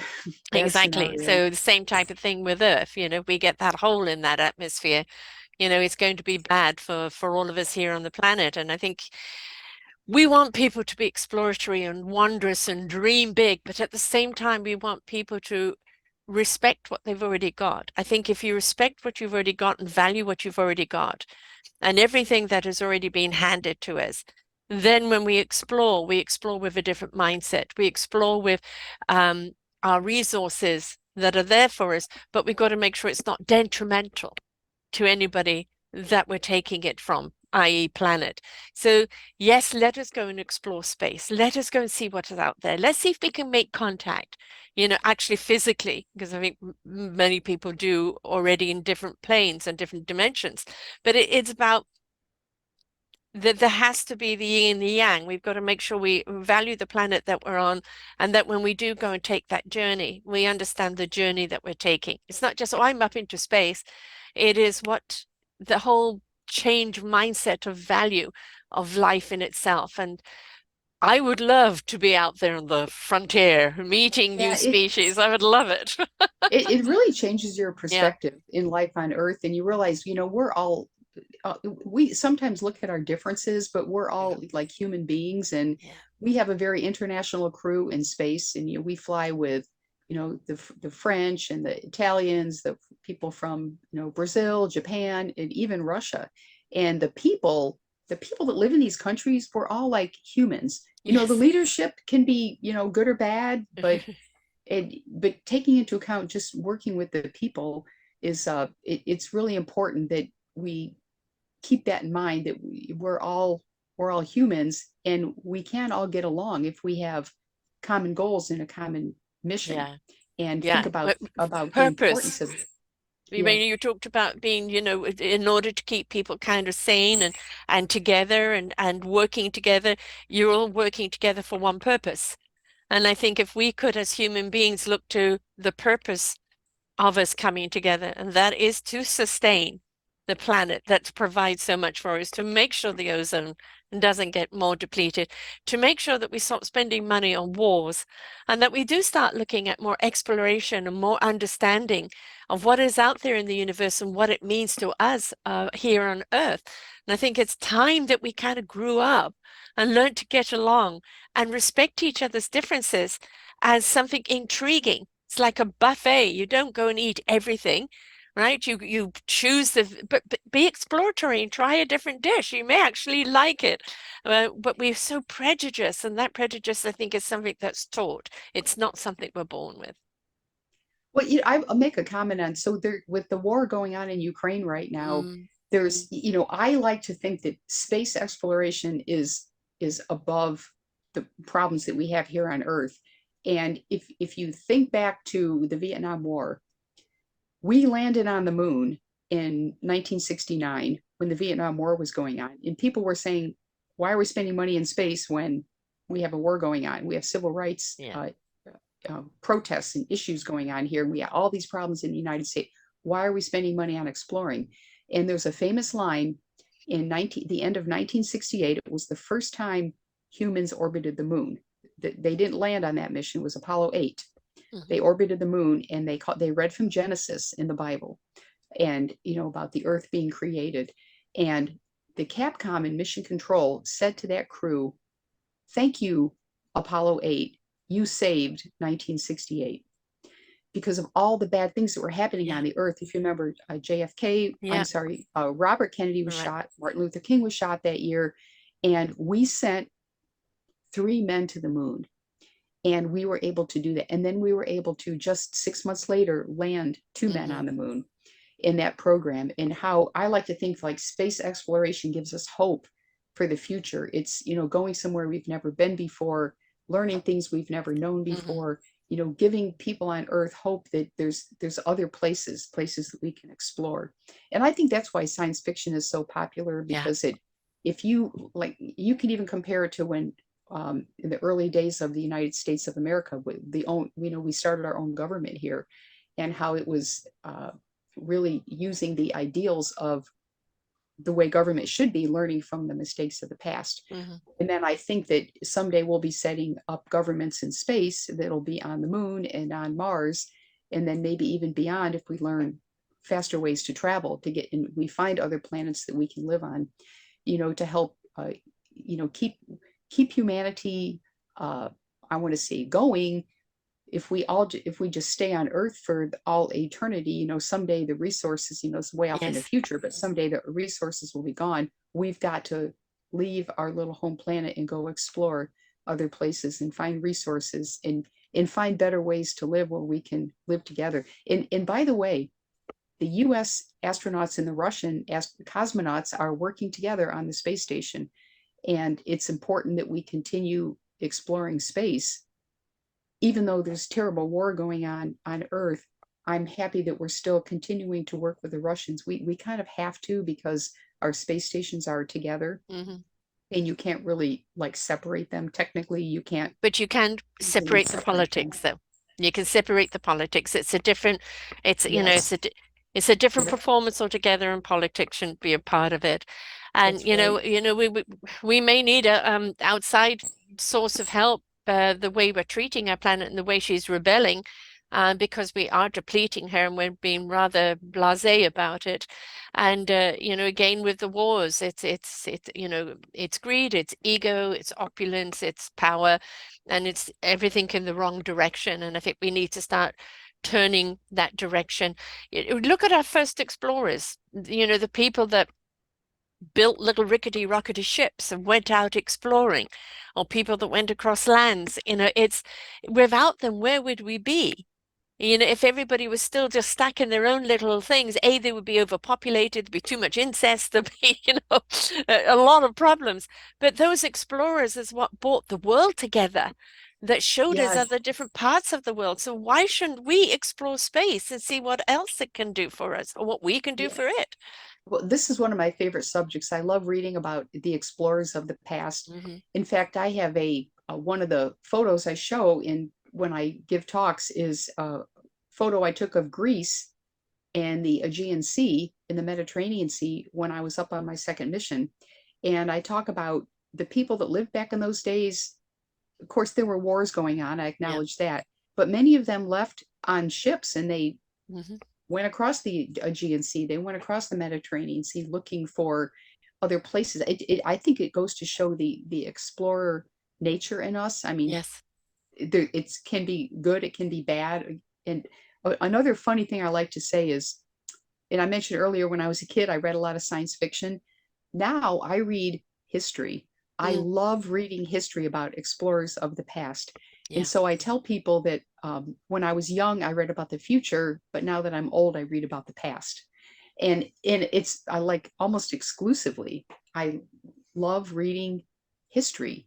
And one thing I've learned is that human nature doesn't change. I mean, Hmm. our technology changes, our tools change, Yes. our environment changes, but we're still humans. Hmm. And I mean, even when you read the Bible, which was written what 2,000 years ago, you're like, wow, they were doing that stuff back Yeah, then too, exactly. just like they're doing today. And it's amazing that our human nature is, pretty much not really changed. The essence of what humans are, in the good things and the bad things that we do and the things that we want, really haven't changed.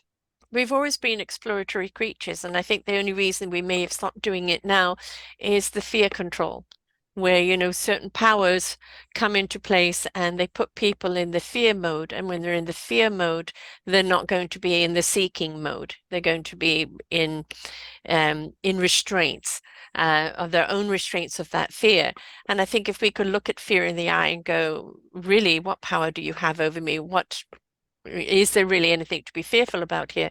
And then decide to be exploratory or decide to look at that problem and how we can peacefully resolve it, we'd be in a lot better state. But um, that's still a long ways, before people let go of the fear and let go of But the control because they don't even know they're being controlled. So, you're definitely right on that. I mean, fear is an incredibly powerful force, and you can see just looking over history and things that have happened, how fear controls people. But you will always find a very small number of people mhm, who have courage. So yes. courage is defined as the ability to overcome fear. Hmm. And what causes some people to have that courage to really go out there and face danger, putting their whether it's your physical life in danger or maybe your reputation will be in danger, but going out and actually confronting the fear. And many of these people, they become leaders. And people Yes. will look up, like, I mean, I can go over all these historical things that I'm reading right now, and people that men and women that rise to the top. And why did that person become the leader? Mm, And I think really a lot of it was the ability to overcome fear, and people want to follow that, because I think you can only live in fear for so long. You really don't.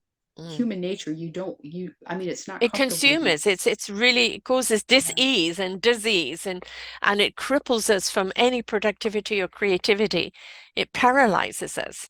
And so at some point you exactly. have to look at that and go, I have to let go of the paralysis and then step into wonderment. I did a show last week with somebody who was a paratrooper, and he decided to go back into history and tell stories of paratroopers. And he did the ones that were based in the Philippines. And, he said when they're jumping out of a plane, they're commuting to work.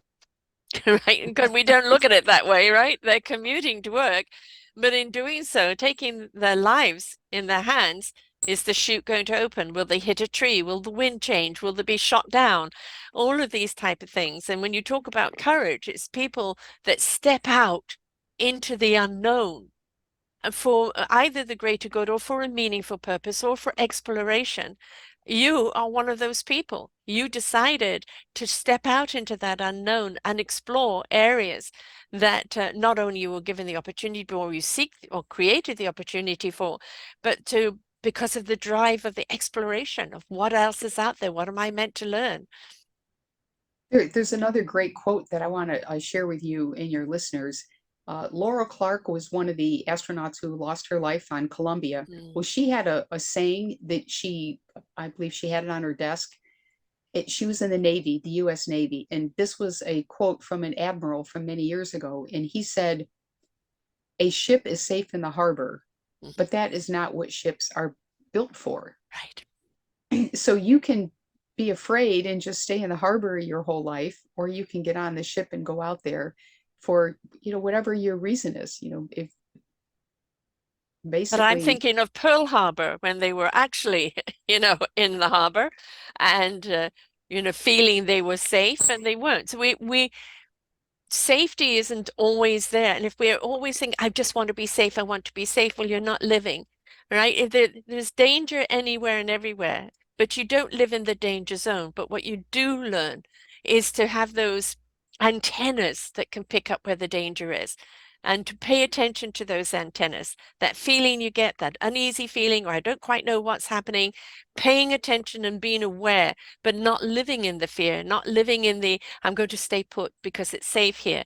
That nowhere is safe per se, but at the same time, if you are aware, you can find safety. Well, another example I like to use is when I first decided I was going to take flying lessons. So I was 20 years old. I had only once, when I was 19, I flew in a commercial airliner, and I wanted to be a pilot. I wanted to join the Air Force.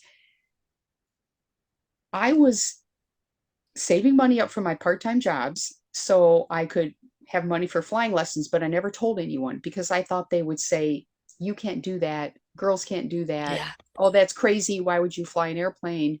Remember, I come from this small town. Well, I saved up the money and I was fearful to start flying lessons, not because I was afraid of flying an airplane, but because I was afraid they were going to say no. Yeah. And I was afraid if I called, there was a small, what we called FBO, fixed base operator, at our little airport there, Elmira Corning Regional Airport, that had instructors that could teach you how to fly an airplane. And this is like way out in left field, a 20-year-old young woman calling to ask Hmm. for flying lessons. But I got the courage. I said, just take the first step, Eileen. Just Yes. take the first step. That's the How first are you leap, going to the feel? first step. Exactly. And how are you going to feel in 10 or 20 years or Yeah. 30 years if you didn't try? Just at least try. So I called them up and they were like, oh, yeah, we have flying lessons. Come on up. Come on up. So I'm like, okay. So I drove my little car up there and they were wonderful. Oh, yeah, we have a simulator. We have Cessna 150s. We have 2 instructors. Here's what it's going to cost. And I had saved $1,000 just for this moment. And I basically gave them a good chunk of that money to put into an account to start flying lessons. Once I started, I was okay. Hmm. And when I told my mother, she was like, you're doing what? But she didn't tell me no. And Right. I told my friends, and my friends were like, what are you doing, Eileen? And Hmm. they're like, didn't say anything. And so I just kept going and I got my pilot's license. And eventually, it took a while, but I got my license. And because I had that experience, the Air Force was accepted me into pilot training, into the military pilot training. But it was all that first step. And I still today, I shudder when I think Hmm. that I could have just said no. And I could have not taken that first step because I was afraid they were going to laugh at me or, tell me girls can't do that. I was Exactly. really afraid of that. I mean, and so I would have to, when people ask me about courage, I think about that is the moment in my life where I mustered all the courage that I had to just ask for flying lessons. Remember, it was a different world back then. Yes. Today young women can go take flying lessons. Like, Hmm. oh yeah, that's great. You can do that. But back in 1976, it was not, the world was not like that. There were, it was starting to change, but it was still uh, flying was a man's world back Yeah, then. no, I And there's some remember, kind my of a, dear. I remember, and I was living in South Africa at the time, which was very much a man's world. But I do actually remember going flying with a friend, um, and he said, "Okay, take the wheel, so to speak." And so I'm flying there, and then I did a dive at 200 feet and pulled back up. And he did a twirl, which I couldn't take because my equilibrium is not good on that. But just that sensation of that I'm in control of that plane. And my dad was a fighter pilot in the war, and so I understood more of him being in that cockpit, what it meant to him. And if I didn't have a kind of some health issues or financial issues, I would have probably loved to have gone that way and learned to fly because I felt so at home up in the sky. It's really quite a wonderful feeling. But again, we don't know what we're capable of until we try. So never put those boundaries or barriers. Oh, I can't do that. Well, I'm a girl, or people will laugh at me, or this or that. Boulder Dash. Put that aside. Step into your courage. Go and give it a try. It may work. It may not work. But until you've tried, how do you know? yeah. And if you fail the first time, go try again. Okay, until you And until just, it either goes, no, this is definitely not for me. I've given it a good try.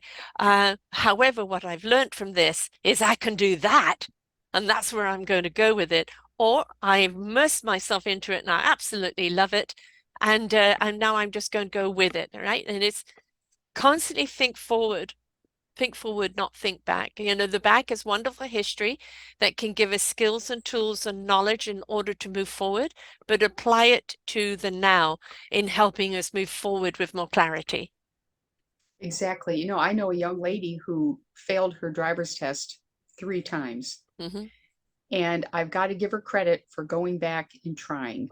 And I Exactly. don't know what else is going on. I mean, there might be something with the person giving her the driving test. There might be something else going on there. But that is something that's kind of a skill that you need to have really in today's world. You need to be Yes. able to drive a car. It's not like back in the old days, my grandmother never had a driver's license. Her husband drove her everywhere.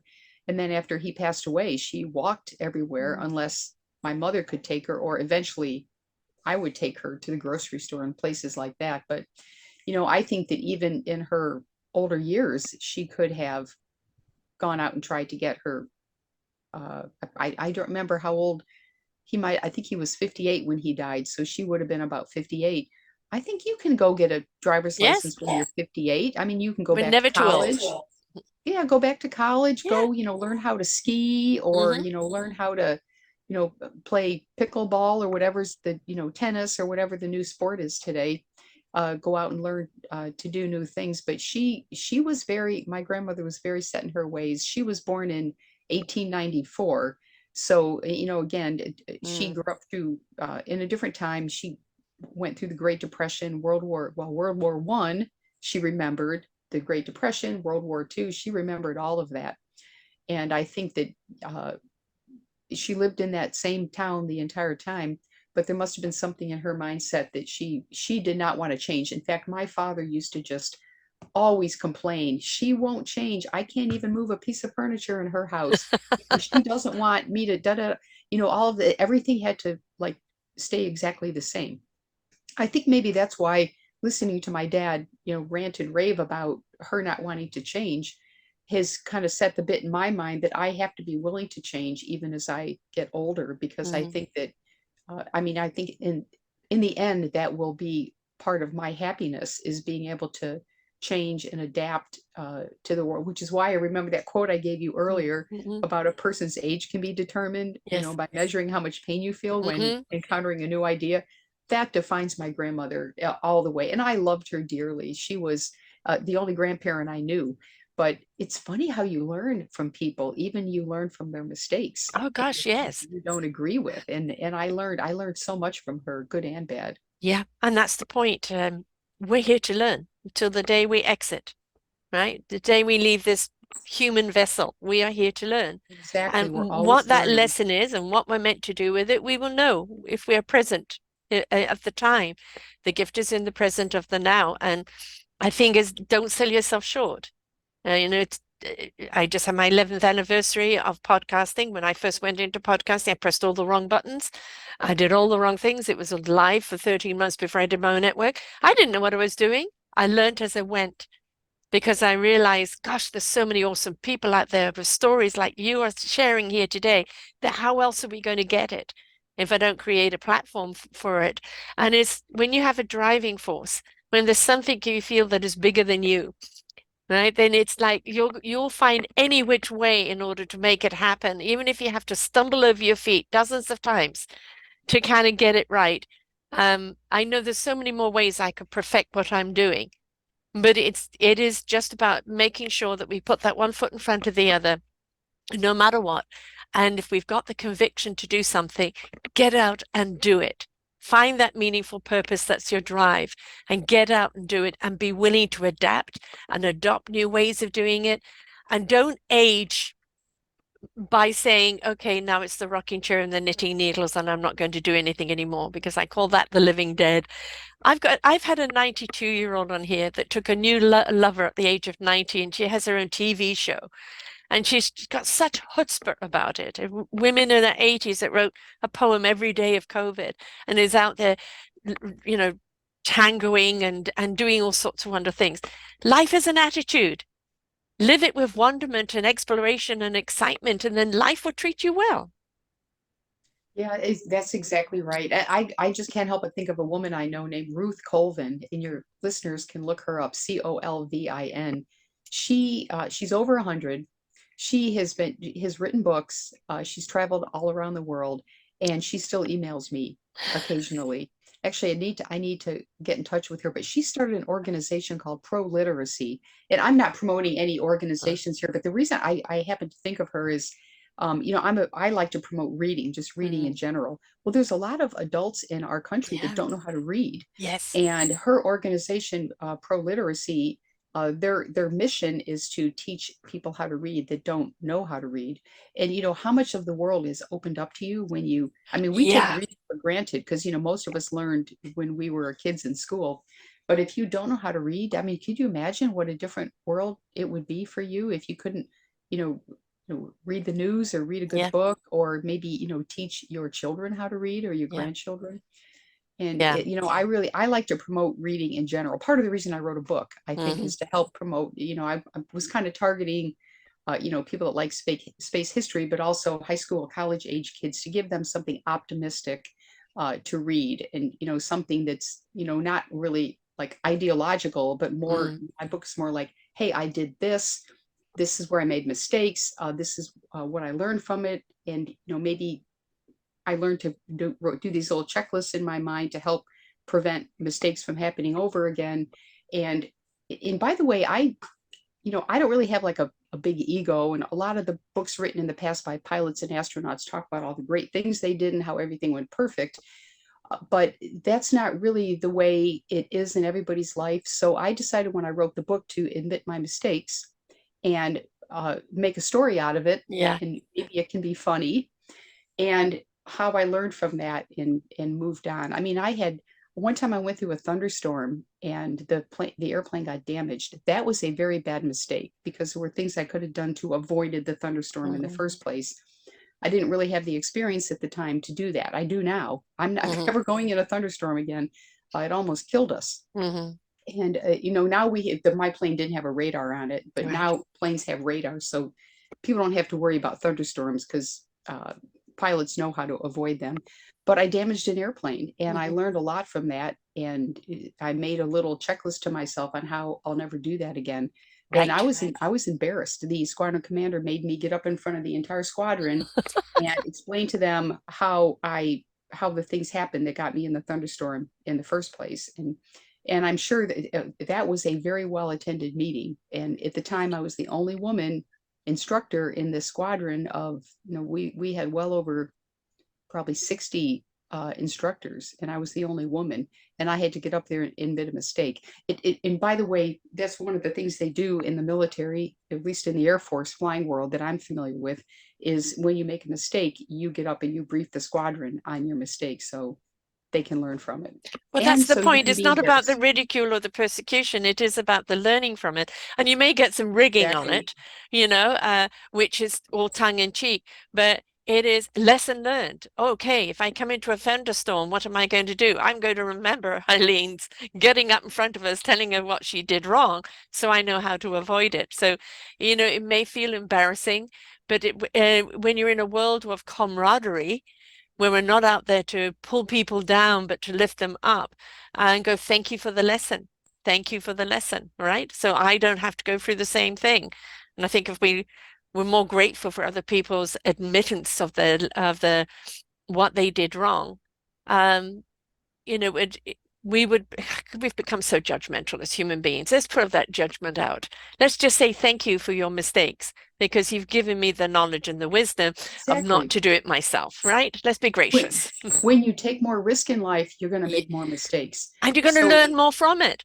yeah, and so What the wonderful people that make lessons. mistakes, it's like, hey, good for you for getting out and trying. And Exactly. that's Yes. and I'm happy that my squadron commander got. I mean, this was again a long time ago before all these airplanes had weather radars. But he said to me, any pilot with a star on his wing, which means 15 years of flying, any pilot with a star and a wreath on his wings, because it was mostly med back then, he has been in a thunderstorm. Yeah. So you're now part of the club. Right. Exactly.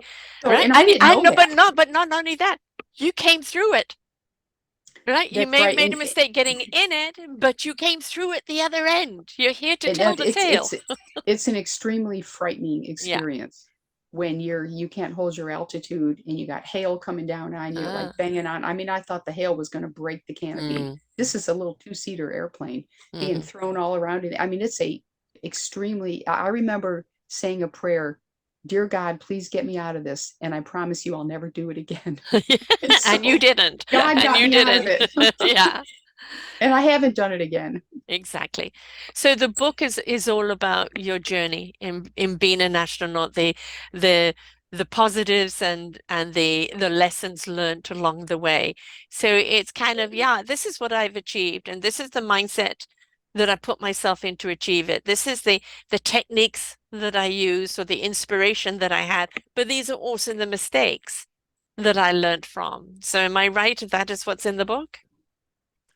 That's right. In fact, I have a copy of it here. It just came out in paperback. I'll put it over here.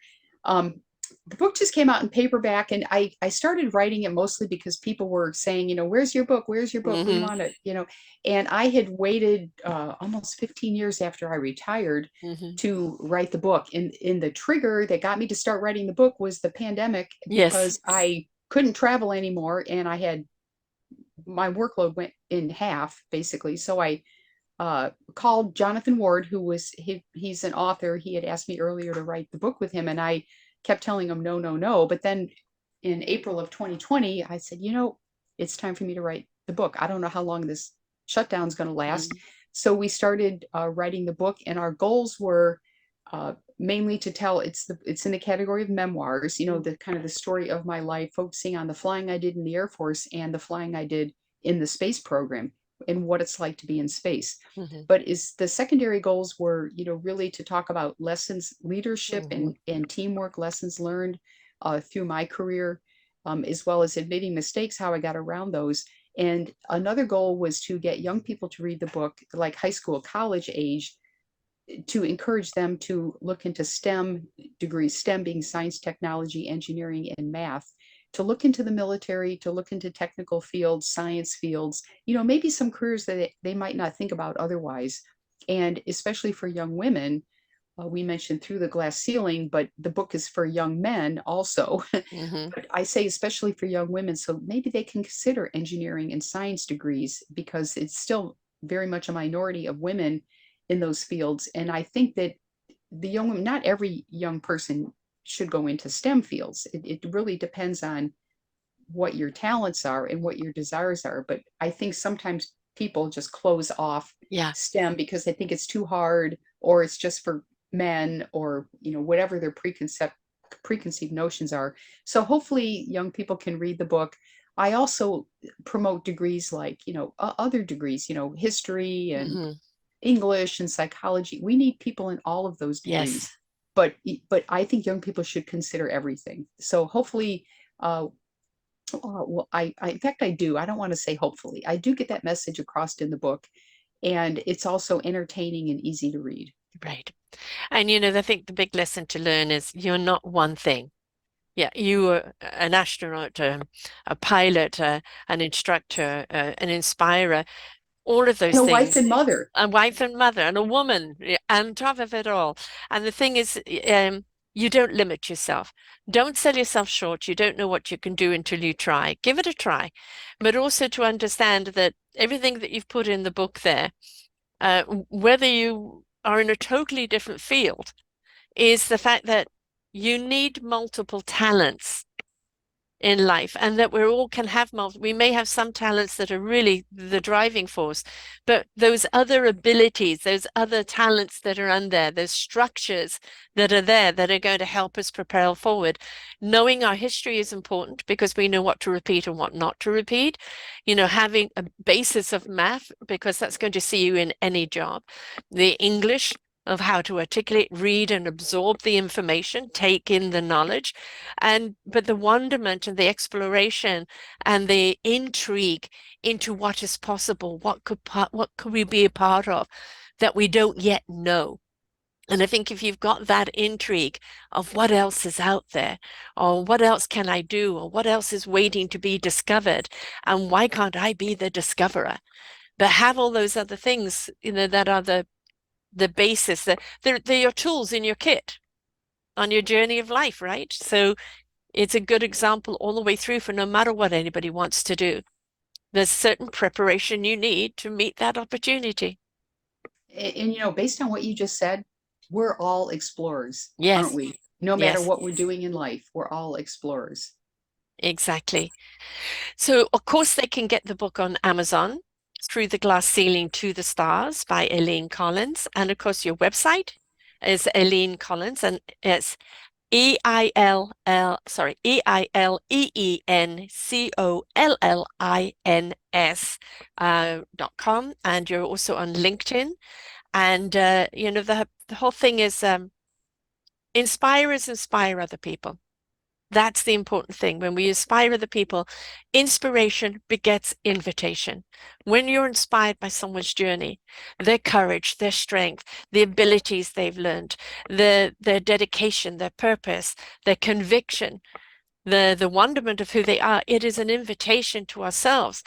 Well, there must be so much more within me. Am I willing to explore it?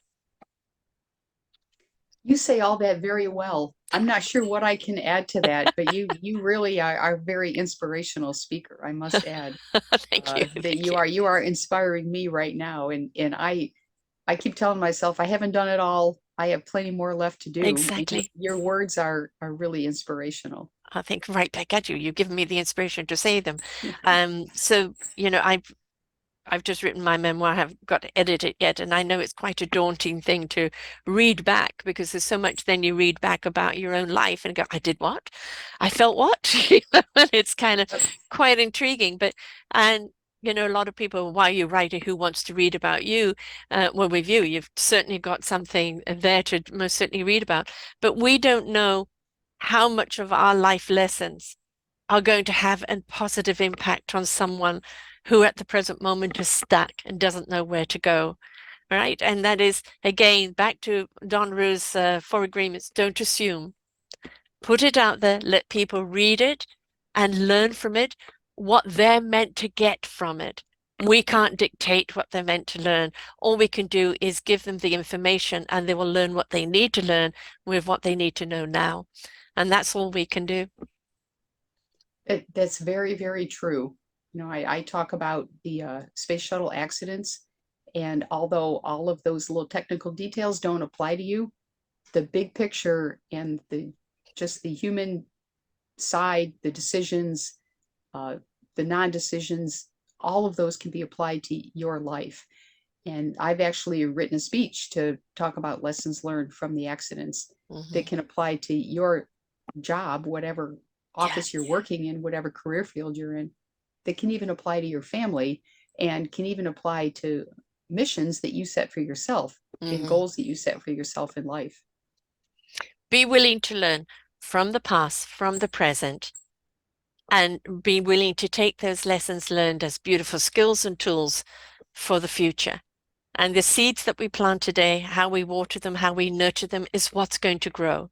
And if you believe that there is a whole harvest out there ready for you to pick, then make sure you water those seeds well and willing to learn all that you need to learn along the way to be ready for that opportunity, either of your own making or just of those wonderful, beautiful serendipity moments that are that moment where you meet the right person or you're in the right situation in the right place at the right time, but you've got the right information, right? So the synchronicity is there. So every single day, get out there and be willing to explore life and learn and participate in your life. I think that's the big thing. Participate in your life. Don't sell yourself short. Be the explorer and go out there and seize the experience because it's going to make you a better person, an inspirational person that then becomes an invitation for someone else. Exactly. It's setting a good example along the way. Exactly. And that's what we are to each other, right? That inspiration when people look at you, first woman, out in space and um, just all the work that you've done and the people that influenced you on your journey to help you do the work that you're doing and all the things that you've learned and the responsibility of your team as a commander and then a pilot and everything else that you've done there. I'm sure when you look back to your teenage years and you think you're going to do all of this, you would have gone, ha, no. But when we Yeah, allow I ourselves to never would take have the believed journey, it. exactly, it's taking the one foot in front of the other and the walking forward as and just allowing our lives to unravel in the way that it's meant to and paying attention and participating in it and then becoming. And that's really, God, don't sell yourself short. Just become what you're meant to become by willing to take the journey and listen and learn and apply on the way, right? That's what it's all about. Thank you Yes, so much for exactly. sharing today. Yes, and thank you. I really enjoyed the conversation and I learned a lot from you too. So Oh, thanks for all you do. Oh, bless you. Right back at you, love. Right at you. You were up there in space where I'm up there in spirit, but like, just having that experience, is there's very few people in the world that have ever had that experience. And I know you don't take it lightly, but it does mean we can reach for the stars too. We don't have to get into a shuttle to do it, but we can reach for the stars and we can be a part of that exploratory future if we choose to. It's all a question of choice. But when we're willing to take that first leap, which is the first step, and walk with the right mindset, who knows what we can achieve, right? Exactly. To the stars. To the Set your stars. stars and set your stars and head in that direction. Exactly. Yes, what else is out there? Most certainly. Thank you so much, Han. And to everyone out there, remember, anything could be achievable if you're willing, again, to listen, to learn, and apply the knowledge and have your radar open to what opportunity is in front of you, and then seize that opportunity. Have the experience. Let it show you where you're meant to go. Don't dictate your life. You can have a blueprint for what you would like it to be, but make sure that you're able to change the plan because the universe has got a plan for you. Until next time, bye for now. Welcome to selfdiscoverywisdom.com, formerly known as Self-Discovery Media. On these podcasts, you're going to hear people who speak from the heart. They've taken the journey in life. Many things have happened to them, but they've changed it to happening for them. And in their strength, their courage, they've discovered their abilities and their wisdom, and they are now sharing it here with you. Do enjoy each show. We bring it to you with love and knowing that it's going to help you on your journey of life.